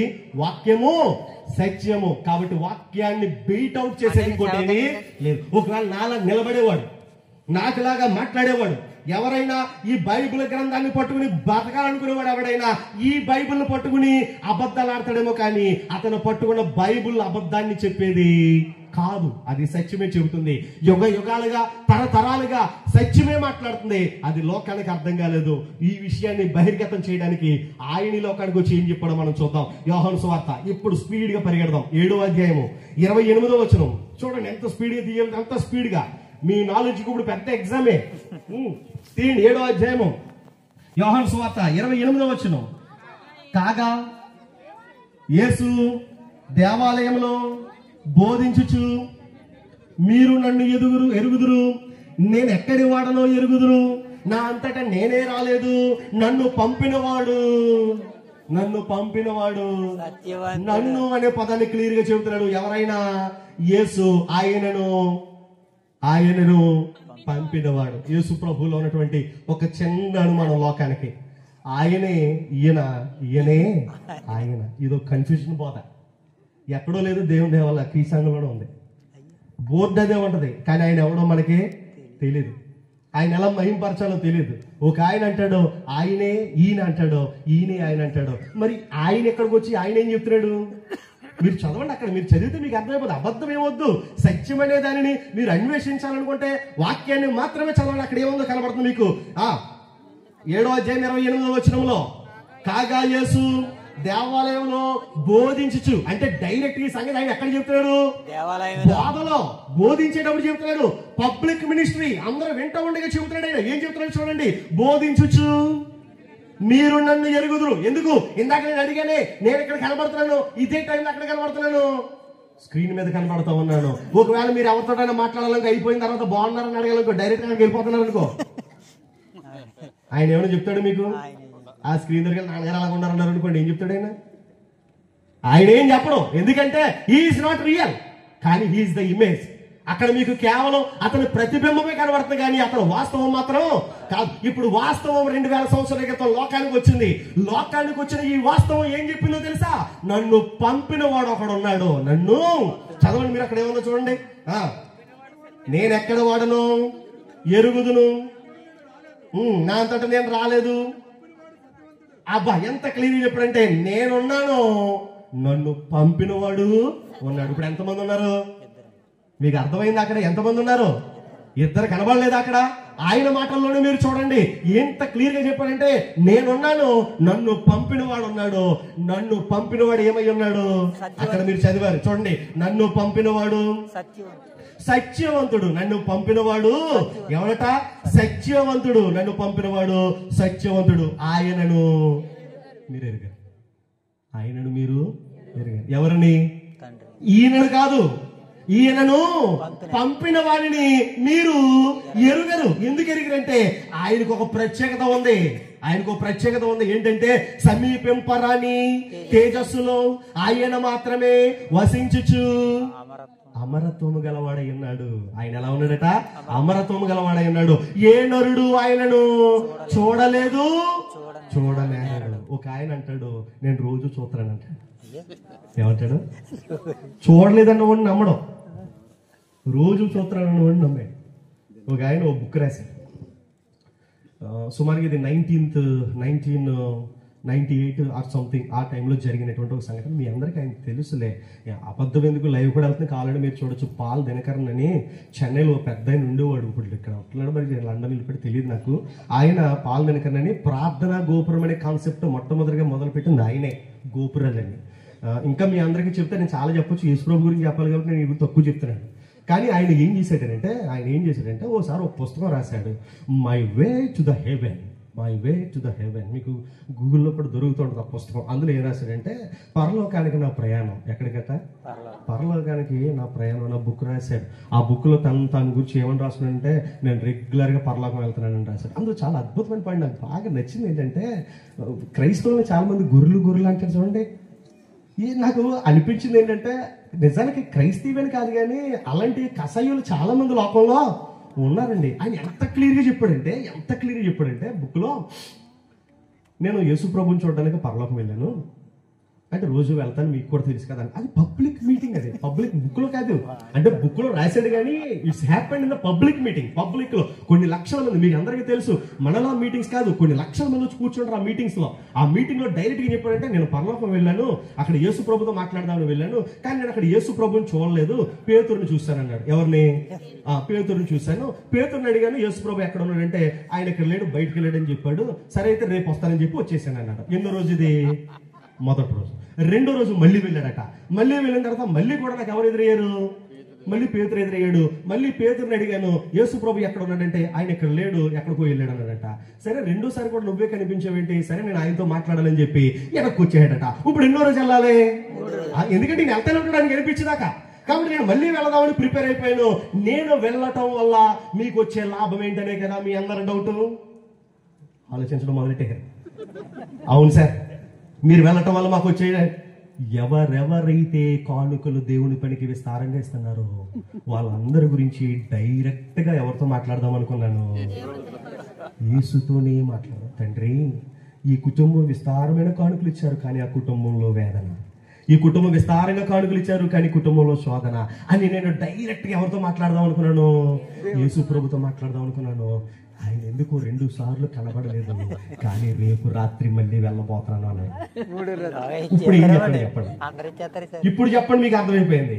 రేపు రాత్రి మళ్ళీ వెళ్తున్నాను, కానీ ఈ రోజు రాత్రి అక్కడ ఏం జరుగుద్ది? మామూలుగా అప్పు చేసి ఇచ్చేస్తున్నారు. ఎందుకంటే రేపు నేను ఎవరి దగ్గర చెప్పేస్తాడేమో ఈయనని చెప్పి ఆయన దగ్గరికి విస్తారంగా అప్పు చేసి మరి డబ్బులు తెచ్చి ఏం చేశారు? పెట్టేశారు. అంటే ఎవరి మీద ఈ గిమ్మిక్కులు? ఎందుకంటే మనుషుల మీద క్రైస్తవులను పిలువబడుతున్నారు. ఎందుకంటే ఈ ప్రాబ్లం ఎక్కడంటే గ్రంథాన్ని పట్టుకుని తిరుగుతారే తప్ప ఏ రోజు దానిని చదివే ప్రయత్నం చేయటం లేదు. అందుకే ఎవడు ఏం చెప్పినా నమ్ముతున్నారు. ఒకడంటాడు అరటిపండు తింటే పిల్లలు పుడతా అంటాడు, ఇంకొకడు అంటాడు యాపిల్ పండు తలకం తిట్టు పడుకో పిల్లలు పుడతారంటాడు, ఇంకొకడు అంటాడు బైబిల్ ఎత్తుకు ఎత్తుకు నడుస్తూ ఉంటే పిల్లలు పుడతారంటాడు. ఎవడేం చెప్పినా చెప్తాడు, కానీ దాన్ని ఒక్కసారి తెరచి చదవాలనే జ్ఞానం మన దగ్గర లేదు. సత్యవేద గ్రంథాన్ని పట్టుకు తిరుగుతున్నావు తప్ప పరిశీలించి ఓడేది. అందుకే యేసు ప్రభు 2000 years బ్యాక్ చెప్పాడు, సత్యమును గూర్చి సాక్ష్యం ఇచ్చుటకు నేను పుట్టితిని, ఇందు నిమిత్తమే ఈ లోకానికి వచ్చాను. వాక్యము సత్యము, వాక్యము సత్యము. నన్ను పంపినవాడు సత్యవంతుడు, ఆయన సత్యవంతుడు. ఈయన గురించి ఆయన చెప్పాడు. యోహాను సువార్త 14:6 అక్కడే ఉంటది కనుక మీరు స్పీడ్ గా తీసేయచ్చు. 14:6 యేసు చెబుతున్నాడు, నేనే మార్గమును సత్యమును. చెప్పండి మీరు, ఇప్పుడు మీకు అర్థమైంది. ఆయన ఈ లోకానికి దేని గురించి సాక్ష్యం ఇవ్వడానికి వచ్చాడు? సత్యమును గురించి సాక్ష్యం ఇవ్వడానికి వచ్చాడు. ఆయన వచ్చి చెప్పింది ఏంటో తెలుసా? వాక్యము సత్యము, నన్ను పంపినవాడు సత్యము. ఇప్పుడు నన్ను చూస్తున్నారే, నేనే మార్గము, నేనే సత్యము. Is the truth. మీకు అర్థమైందా? సత్యము అంటే ఏంటి అని అడిగాడు. సత్యము అంటే ఏంటి? నీ కళ్ళు ఆల్రెడీ ఎవరిని చూస్తున్నాయి? సత్యాన్ని చూస్తున్నాయి. మీకు అర్థమైందా? యేసు ప్రభు అప్పుడు ఎందుకు మాట్లాడలేదంటే, ఒరే నువ్వు అందుడివి, నీ కళ్ళ ముందు ఏం కనబడుతుంది? The reality, the truth. ఏదైతే సత్యము నీ కళ్ళ ముందు కనబడుతుందో అదే సత్యం నువ్వేం చేయలేకపోతున్నావు ఇవాళ? గుర్తించలేక, అదే బైబిల్ పట్టుకుని వాస్తవాలను గమనించలేక సత్యాన్వేషణ చేసి లోకంలో తిరుగుతున్నావేమో. ఏ దైవజనుడు చెబితే సత్యం అని మీరు గుర్తించాలని తాపత్రయపడుతున్నారేమో, కానీ బైబిల్ చదవండి, ఇది మీకు సత్యం చెప్పింది. ఎంత క్లియర్ గా చెప్పిందంటే వాక్యము సత్యం అని చెప్పింది, నన్ను పంపినవాడు సత్యం అని చెప్పింది, నేను సత్యం అని చెప్పింది. అంతేకాదు ఇంకొక ఆయన కూడా చూపించాడు. ఇదే యోహాను సువార్త 16:13. యోహాను సువార్త 16:13. ఎంత క్లియర్ గా రాయబడింది చూడతల్లి. ఆయన ఎవరట? ఆయన అంటే ఎవరండి? సత్య స్వరూపి అయిన ఆత్మ కూడా ఎవరట?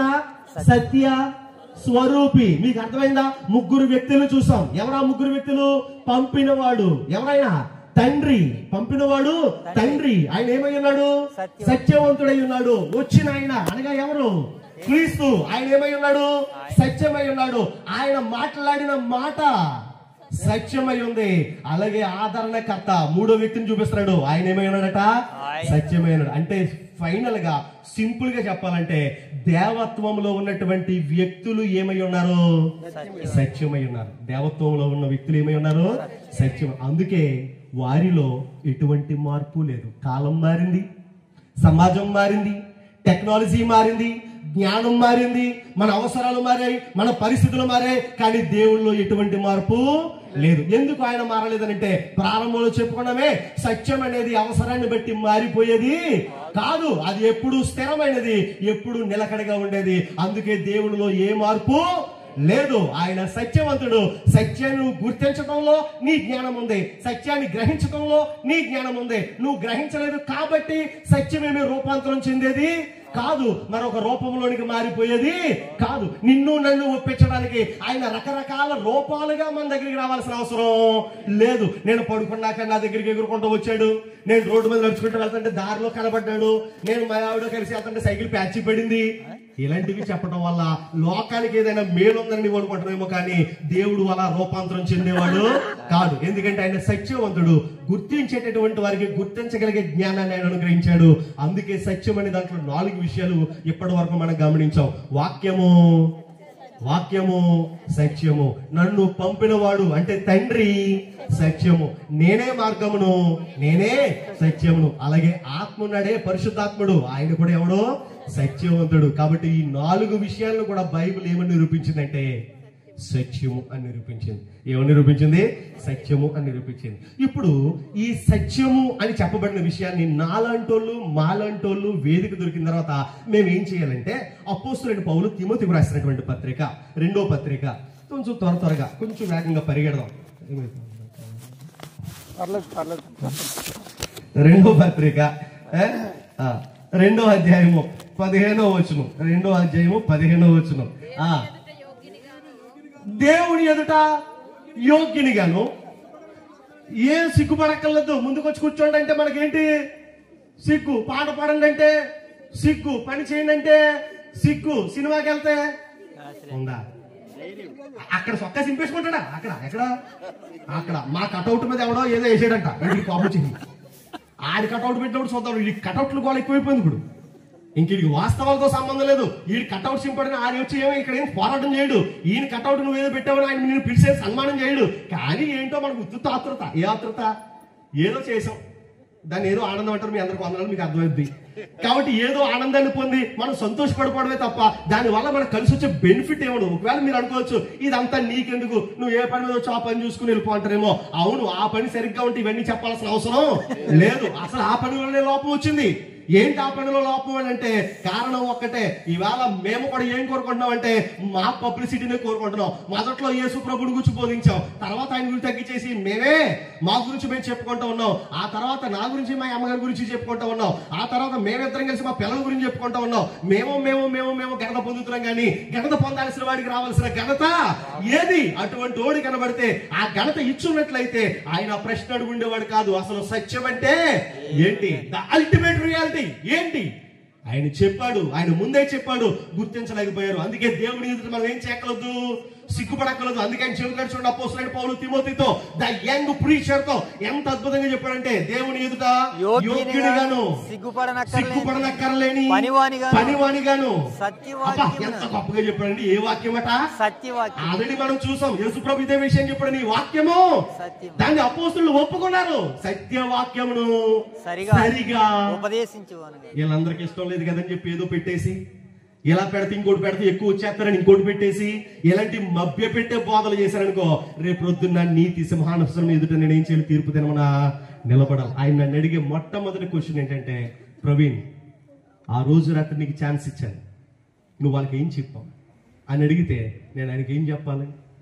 సార్ నేను ఎలా చెప్తే వాళ్ళు బాగా ఇష్టపడుతున్నారని చెప్పేశాను సార్, వాళ్ళకి మీ గురించి కంటే కూడా నా గురించి చెప్తేనే బాగా ఇంట్రెస్ట్ అంటున్నారని చెప్పి నా గురించి చెప్పాను సార్. అందుకే వాక్యం మూసేసి తలకో సాక్ష్యం చెప్తారని తలకో 5 నిమిషాలు ఇచ్చాను సార్. వాళ్ళు వచ్చి నా చుట్టూ ఊడిపోతాను, టైగర్ ప్రార్థన చేశాడు, మా గేదె చచ్చిపోయి ఉంటే ప్రార్థన చేశాడు, ఆయన ప్రార్థన చేశాక 3 లక్షలు ఇచ్చే గేదె 5 లీటర్లు ఇచ్చేస్తుంది.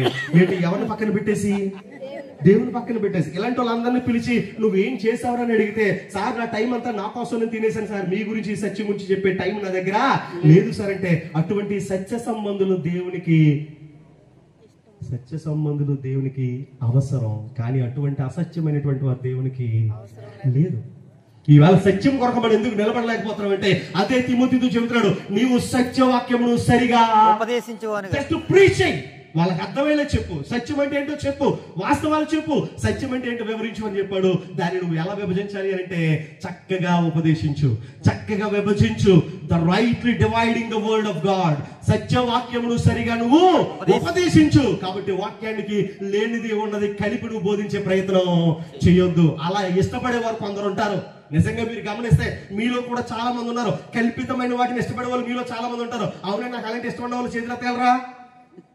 బాగు ఎత్తాలని కానీ ఎత్తలేము. అవునండి, నాకు వాక్యం కంటే కూడా మీ ఊరు గురించి నాకు ఏమైనా చెప్తారండి, మీ గురించి మాకు ఏమైనా చెప్తారంటే నేను చెప్పొచ్చు, నా గురించి నేను చాలా చెప్పొచ్చు, మీకు అది ఇష్టం అవ్వచ్చు. కానీ అది ఎవరికి ఇష్టం లేదు. సరిగా ఉపదేశించమన్నాడే, సరిగా విభజించమన్నాడే, ఆయనకి ఇష్టం లేదు. నువ్వు వాక్యాన్ని చెప్పడం నిలబడ్డావు, సత్యం నువ్వు సత్యముగానే బోధించు. ఎందుకంటే ఆయన వాక్యము సత్యము, ఆయనను పంపినవాడు సత్యము, లోకానికి వచ్చిన యేసు సత్యము, పరిశుద్ధాత్ముడు సత్యము. అందుకే నువ్వు సత్యాన్ని ఎలా చేయాలట? సరిగా విభజించాలి. Rightly dividing the word of God. దాన్ని సరిగా విభజించడం వల్ల సత్యము మనల్ని ఏం చేస్తుందో తెలుసా? స్వతంత్రులుగా చేస్తుంది. సత్యము నిన్ను స్వతంత్రునిగా చేస్తుంది. నువ్వు బానిసవు కాదు. ధర్మశాస్త్రం అవకాశం ఇవ్వలేకపోయింది. లోకంలో కూడా కొన్ని పరిస్థితులు ఇప్పటికీ కూడా చాలా మందికి అవకాశం ఇవ్వట్లేదు. అందుకే మా తాత ఇక్కడే ఉన్నాడండి, మా నాన్న ఇక్కడే ఉన్నాడండి, నేను ఇక్కడే ఉంటానండి అనుకుంటున్నాను తప్ప సత్యము వైపు రావాలని ఆలోచన లేదు. దయచేసి సత్యాన్వేషణ చేయాలనుకునేవారు, సత్యం ఏదో గుర్తించాలనుకునేవారు ఈ రోజు రాత్రి మాటల ద్వారా ఒక్కసారి మీరు ఆలోచించండి. నువ్వు పట్టుకున్నది సత్యమని నువ్వు అనుకుంటున్నావా? అది కల్పితమని ఏ రోజైనా గుర్తించావా? కల్పితమని గుర్తించకపోతే సత్యం ఏదో ఆలోచించే ప్రయత్నం చేయి. ఏంటి సత్యము అంటే? వాక్యము సత్యము. సృష్టించిన సృష్టికర్త ఉన్నాడు, ఆయన సత్యము. ఆయన లోకానికి పంపినటువంటి యేసు సత్యము. తర్వాత సర్వ సత్యములు నడిపించడానికి వచ్చిన పరిశుద్ధాత్ముడు సత్యము. అందుకే ఈ గ్రంథాన్ని ఎలా విభజించాలి? సరిగ్గా విభజించు. అప్పుడు నువ్వు చేసే ఆరాధనలో కూడా ఏముంటది? అందుకే యేసు ప్రభు చెప్పినటువంటి మాట సమరయ స్త్రీతో, యోహాను సువార్త 4వ అధ్యాయము 23-24 వచనాలు చూడండి. 23-24 వచనాలు స్పీడ్ గా.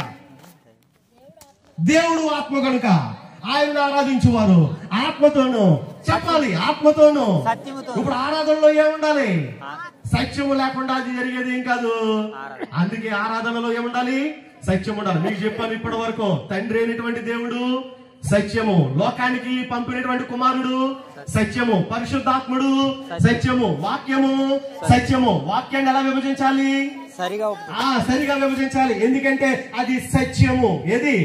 వాక్యము సత్యము. అటువంటి సత్యములు ఉన్నటువంటి వారు చేసే ఆరాధన కూడా ఎలాంటిదై ఉండాలి?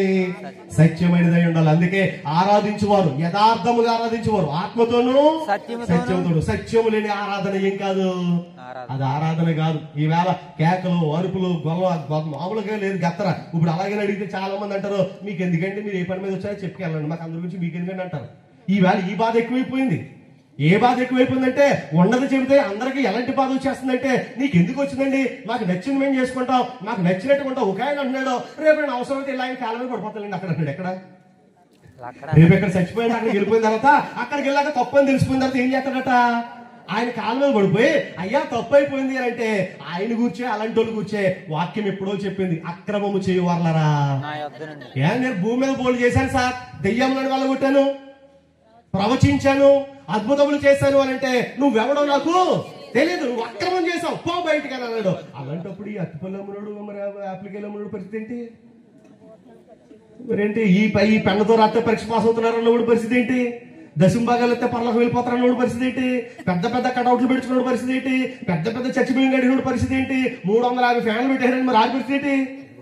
మరి వీళ్ళందరి పరిస్థితి ఏంటి? ఎవ్వడికి ఆలోచన లేదు. కాబట్టి ఈవేళ వాళ్ళందరి గురించి పక్కన పెడితే అసలు నీ పరిస్థితి ఏంటి? ఒకవేళ ప్రభు రాకడ ఈ రోజు రాత్రి అయితే మన పరిస్థితి ఏంటి? సత్యంలో ఉన్నావా? ఉన్నామనుకునే భ్రమలో ఉన్నావా? ఒకవేళ ఉన్నామనుకునే భ్రమలో ఉంటే ఈవేళ మనం ఎక్కడికి రావాలి? సత్యంలోకి రావాలి. సత్యం అంటే మనం ఆల్రెడీ చూసాం, వాక్యంలోనికి రావాలి. ఎందుకంటే వాక్యం ఏమై ఉంది? సత్యం ఉంది. తండ్రిని నమ్మాలి, ఎందుకంటే తండ్రి ఏమై ఉన్నాడు?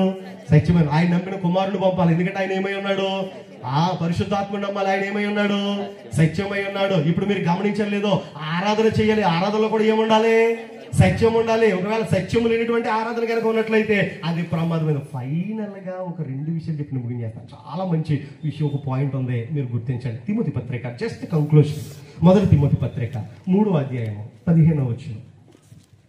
అయినను నేను ఆలస్యం చేసిన ఎడల దేవుని మందిరములో అనగా జీవము గల దేవుని సంఘములో జనులు ఎలాగూ ప్రవర్తింపవలనో అది నీకు తెలియవలనని ఈ సంగతులు నీకు రాయిస్తున్నాను. ఆ సంఘము దేనికి? సంఘము దేనికి? సత్యమునకు స్తంభమును ఆధారమై ఉన్నది. అంటే సంఘము దేన్ని ఆధారం చేసుకుంది? చెప్పాలి. సంఘము దేన్ని ఆధారం చేసుకుంది? అందుకే సంఘములో కల్పితాలు ఉండవు. మీకు ఇక్కడ ఎలా జరుగుతుందో ఆరాధన నాకు తెలియదు. మా స్థానిక సంఘంలో మీరు ఆరాధన చేసినప్పుడు మాకు ఆరాధన నడిపించే ఒక వ్యక్తి ఉంటాడు. అతను నడిపించే పని అతనిది. పాటలు పాడేటటువంటి ఎవరు ఉన్నారు, పాడుతూ ఉంటారు, పరిచయం చేస్తూ ఉంటారు, వాక్యాన్ని బోధిస్తూ ఉంటారు. కొంతమంది ఉంటూ ఉంటారు, ఓ బ్రదర్ వచ్చి ప్రార్థన చేయాలి అనుకోండి, ఇప్పుడు నేను పాట పాడాక ప్రార్థన చేస్తానంటాడు. పాట పాడాలి అనుకో, ఓ 2 విషయాలు చెప్పాక పాట పాడతానంటాడు. పోనీ ఏదైనా 2 విషయాలు చెప్పాను అనుకో, ఓ 2 పాటలు పాడాక తర్వాత విషయం చెప్తానంటాడు. అంటే చెప్పింది మాత్రం సరిగ్గా చెయ్యి. ఇలాంటి వాళ్ళు ఉన్నారా మీకు? ఉంటారు. కూర్చోండి అంటేనేమో నిలబడి చూస్తూ ఉంటారు. నువ్వు కళ్ళు మూసుకొని ప్రార్థన చేద్దామంటే కళ్ళు తీసి ఆలయంలో చూస్తూ ఉంటారు. కళ్ళు తీసి వాకింగ్ చూడండి కళ్ళు మూసుకొని నిద్రపోతూ ఉంటారు. అంటే చెప్పింది తప్ప అన్నీ చేస్తారు. మరి ఎందుకు వస్తారు ఇక్కడికి?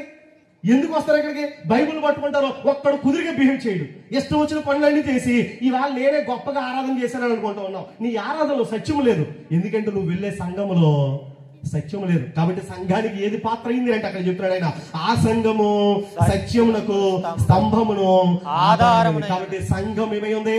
సత్యమైంది. మీరు గమనించారు ఇప్పటిదాకా వాక్యము, తండ్రి అయినటువంటి దేవుడు, ప్రభు అయినటువంటి యేసు, పరిశుద్ధాత్ముడు. ఆ వాక్యమును సరిగా విభజించాలి. ఎందుకంటే వాక్యం ఏమై ఉంది? సత్యమై ఉంది. ఇంకొకటి తర్వాత మనం చదువాం, ఏంటది? ఆరాధనలో ఏముండాలి? సత్యం ఉండాలి. సంఘం ఏమై ఉంది? ఇప్పుడు వచ్చిన ప్రాబ్లం అదే, ఏ సంఘము? అందుకే మొదటి నుంచి చెబుతున్నాడు అక్కడ, అయినను నేను ఆలస్యం చేసిన ఎడల. అక్కడే చెప్పాడు, మీరేం కన్ఫ్యూజ్ అవ్వకలేదు. పరిశుద్ధాత్ముడు ఎంత గొప్పగా మన కొరకు ప్రూవ్ చేశాడంటే, అయినను నేను ఆలస్యం చేసిన ఎడల దేవుని మందిరంలో, అనగా జీవము గల దేవుని సంఘములో. అందుకే అపోస్తుల కార్యములు 20:28 వచ్చినట్టాడు, ఇది దేవుడు తన స్వరక్తం ఇచ్చి సంపాదించిన తన సంఘము అని అన్నాడు. ఎవరా దేవుడు? మన ప్రభువు. ఆ ప్రభువు దాని కొరకు ఏం చేశాడు తెలుసా? తన రక్తాన్ని కార్చాడు.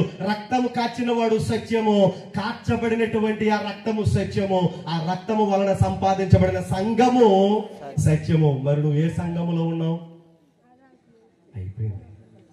అయిపోయింది. జీవము గల దేవుని సంఘముగా పిలువబడుతున్నటువంటి ఆ క్రీస్తు సంఘంలో కనుక మనం లేకపోయినట్లయితే మనం ఎందులో లేము? చెప్పాలి, ఎందులో లేము? సత్యములో లేము. అలాగే మనకి ప్రభు తెలీదా? తెలుసు. దేవుని గురించి తెలీదా? తెలుసు. పరిశుద్ధాత్మ గురించి తెలీదా? తెలుసు. సత్యం తెలీదా? కొంచెం తెలుసు. సర్వసత్యము తెలుసా? తెలీదు. ఎందుకంటే ఆయన స్వరక్తం ఇచ్చి సంపాదించిన దాని గురించి నాకు అంతగా అవగాహన లేదు. కాబట్టి ఆయన తన స్వరక్తం ఇచ్చి సంపాదించిన సంఘము సత్యము. కాబట్టి సంఘంలో ఉన్నావంటే నువ్వు ఎక్కడున్నావు? ఇప్పుడు సత్యంలో ఉన్నావు. సంఘము ద్వారా మనం ఆయన ఎలా ఆరాధన చేస్తున్నావు? ఆత్మతోనూ సత్యముతో ఆరాధన చేస్తున్నావు. కాబట్టి ఆదివారం నువ్వు ఆరాధించేటటువంటి సంఘము సత్య సంబంధమైన సంఘమా కాదా? ఇది తెలుసుకోవడానికి నీ దగ్గర నా దగ్గర ఎక్కువ టైము లేదు. ఒకవేళ ఈ రోజు రాత్రి నువ్వు అది డిసైడ్ అవ్వాల్సి వస్తే, నాకు ఇష్టం వచ్చిన చోట ఉంటారని నువ్వు అనుకున్నావు అని అంటే, అది అనుకోవడానికి కూడా ఒక కారణం ఉంది. ఇదే ఒక చిన్న ముగింపు.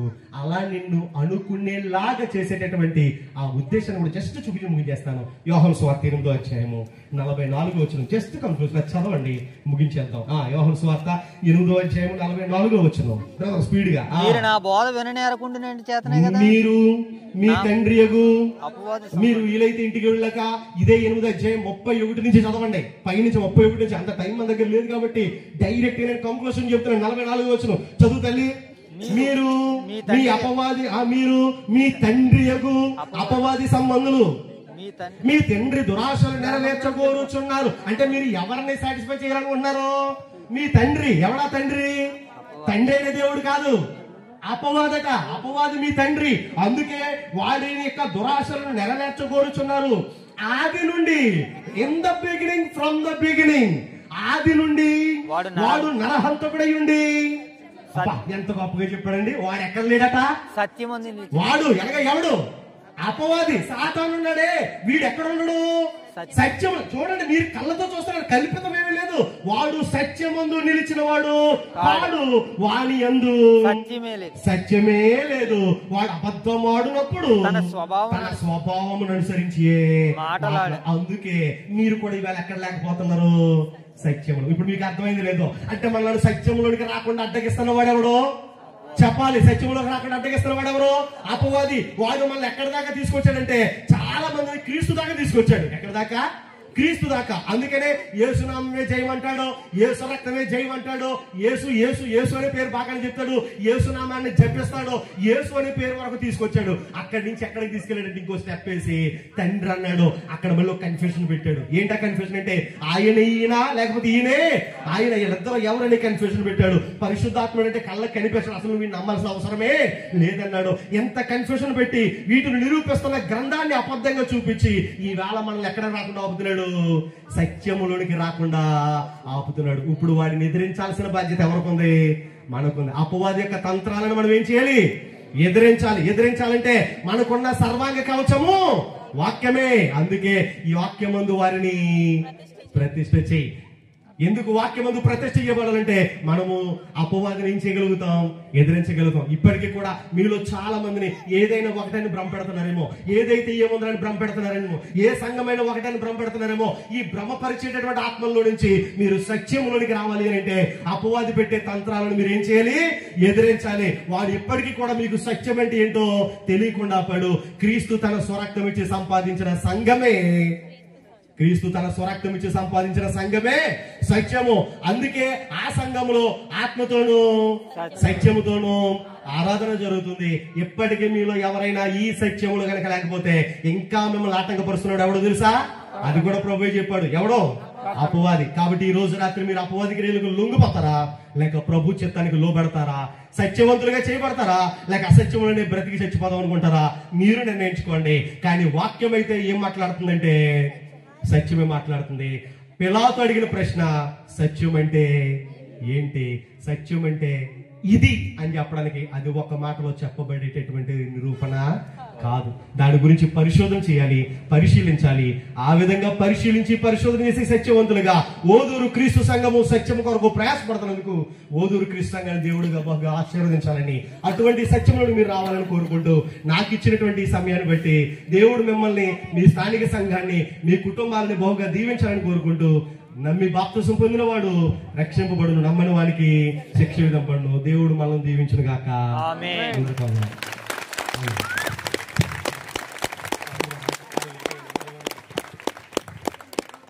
మొట్టమొదటిగా మీరు మమ్మల్ని అందరినీ క్షమించారు.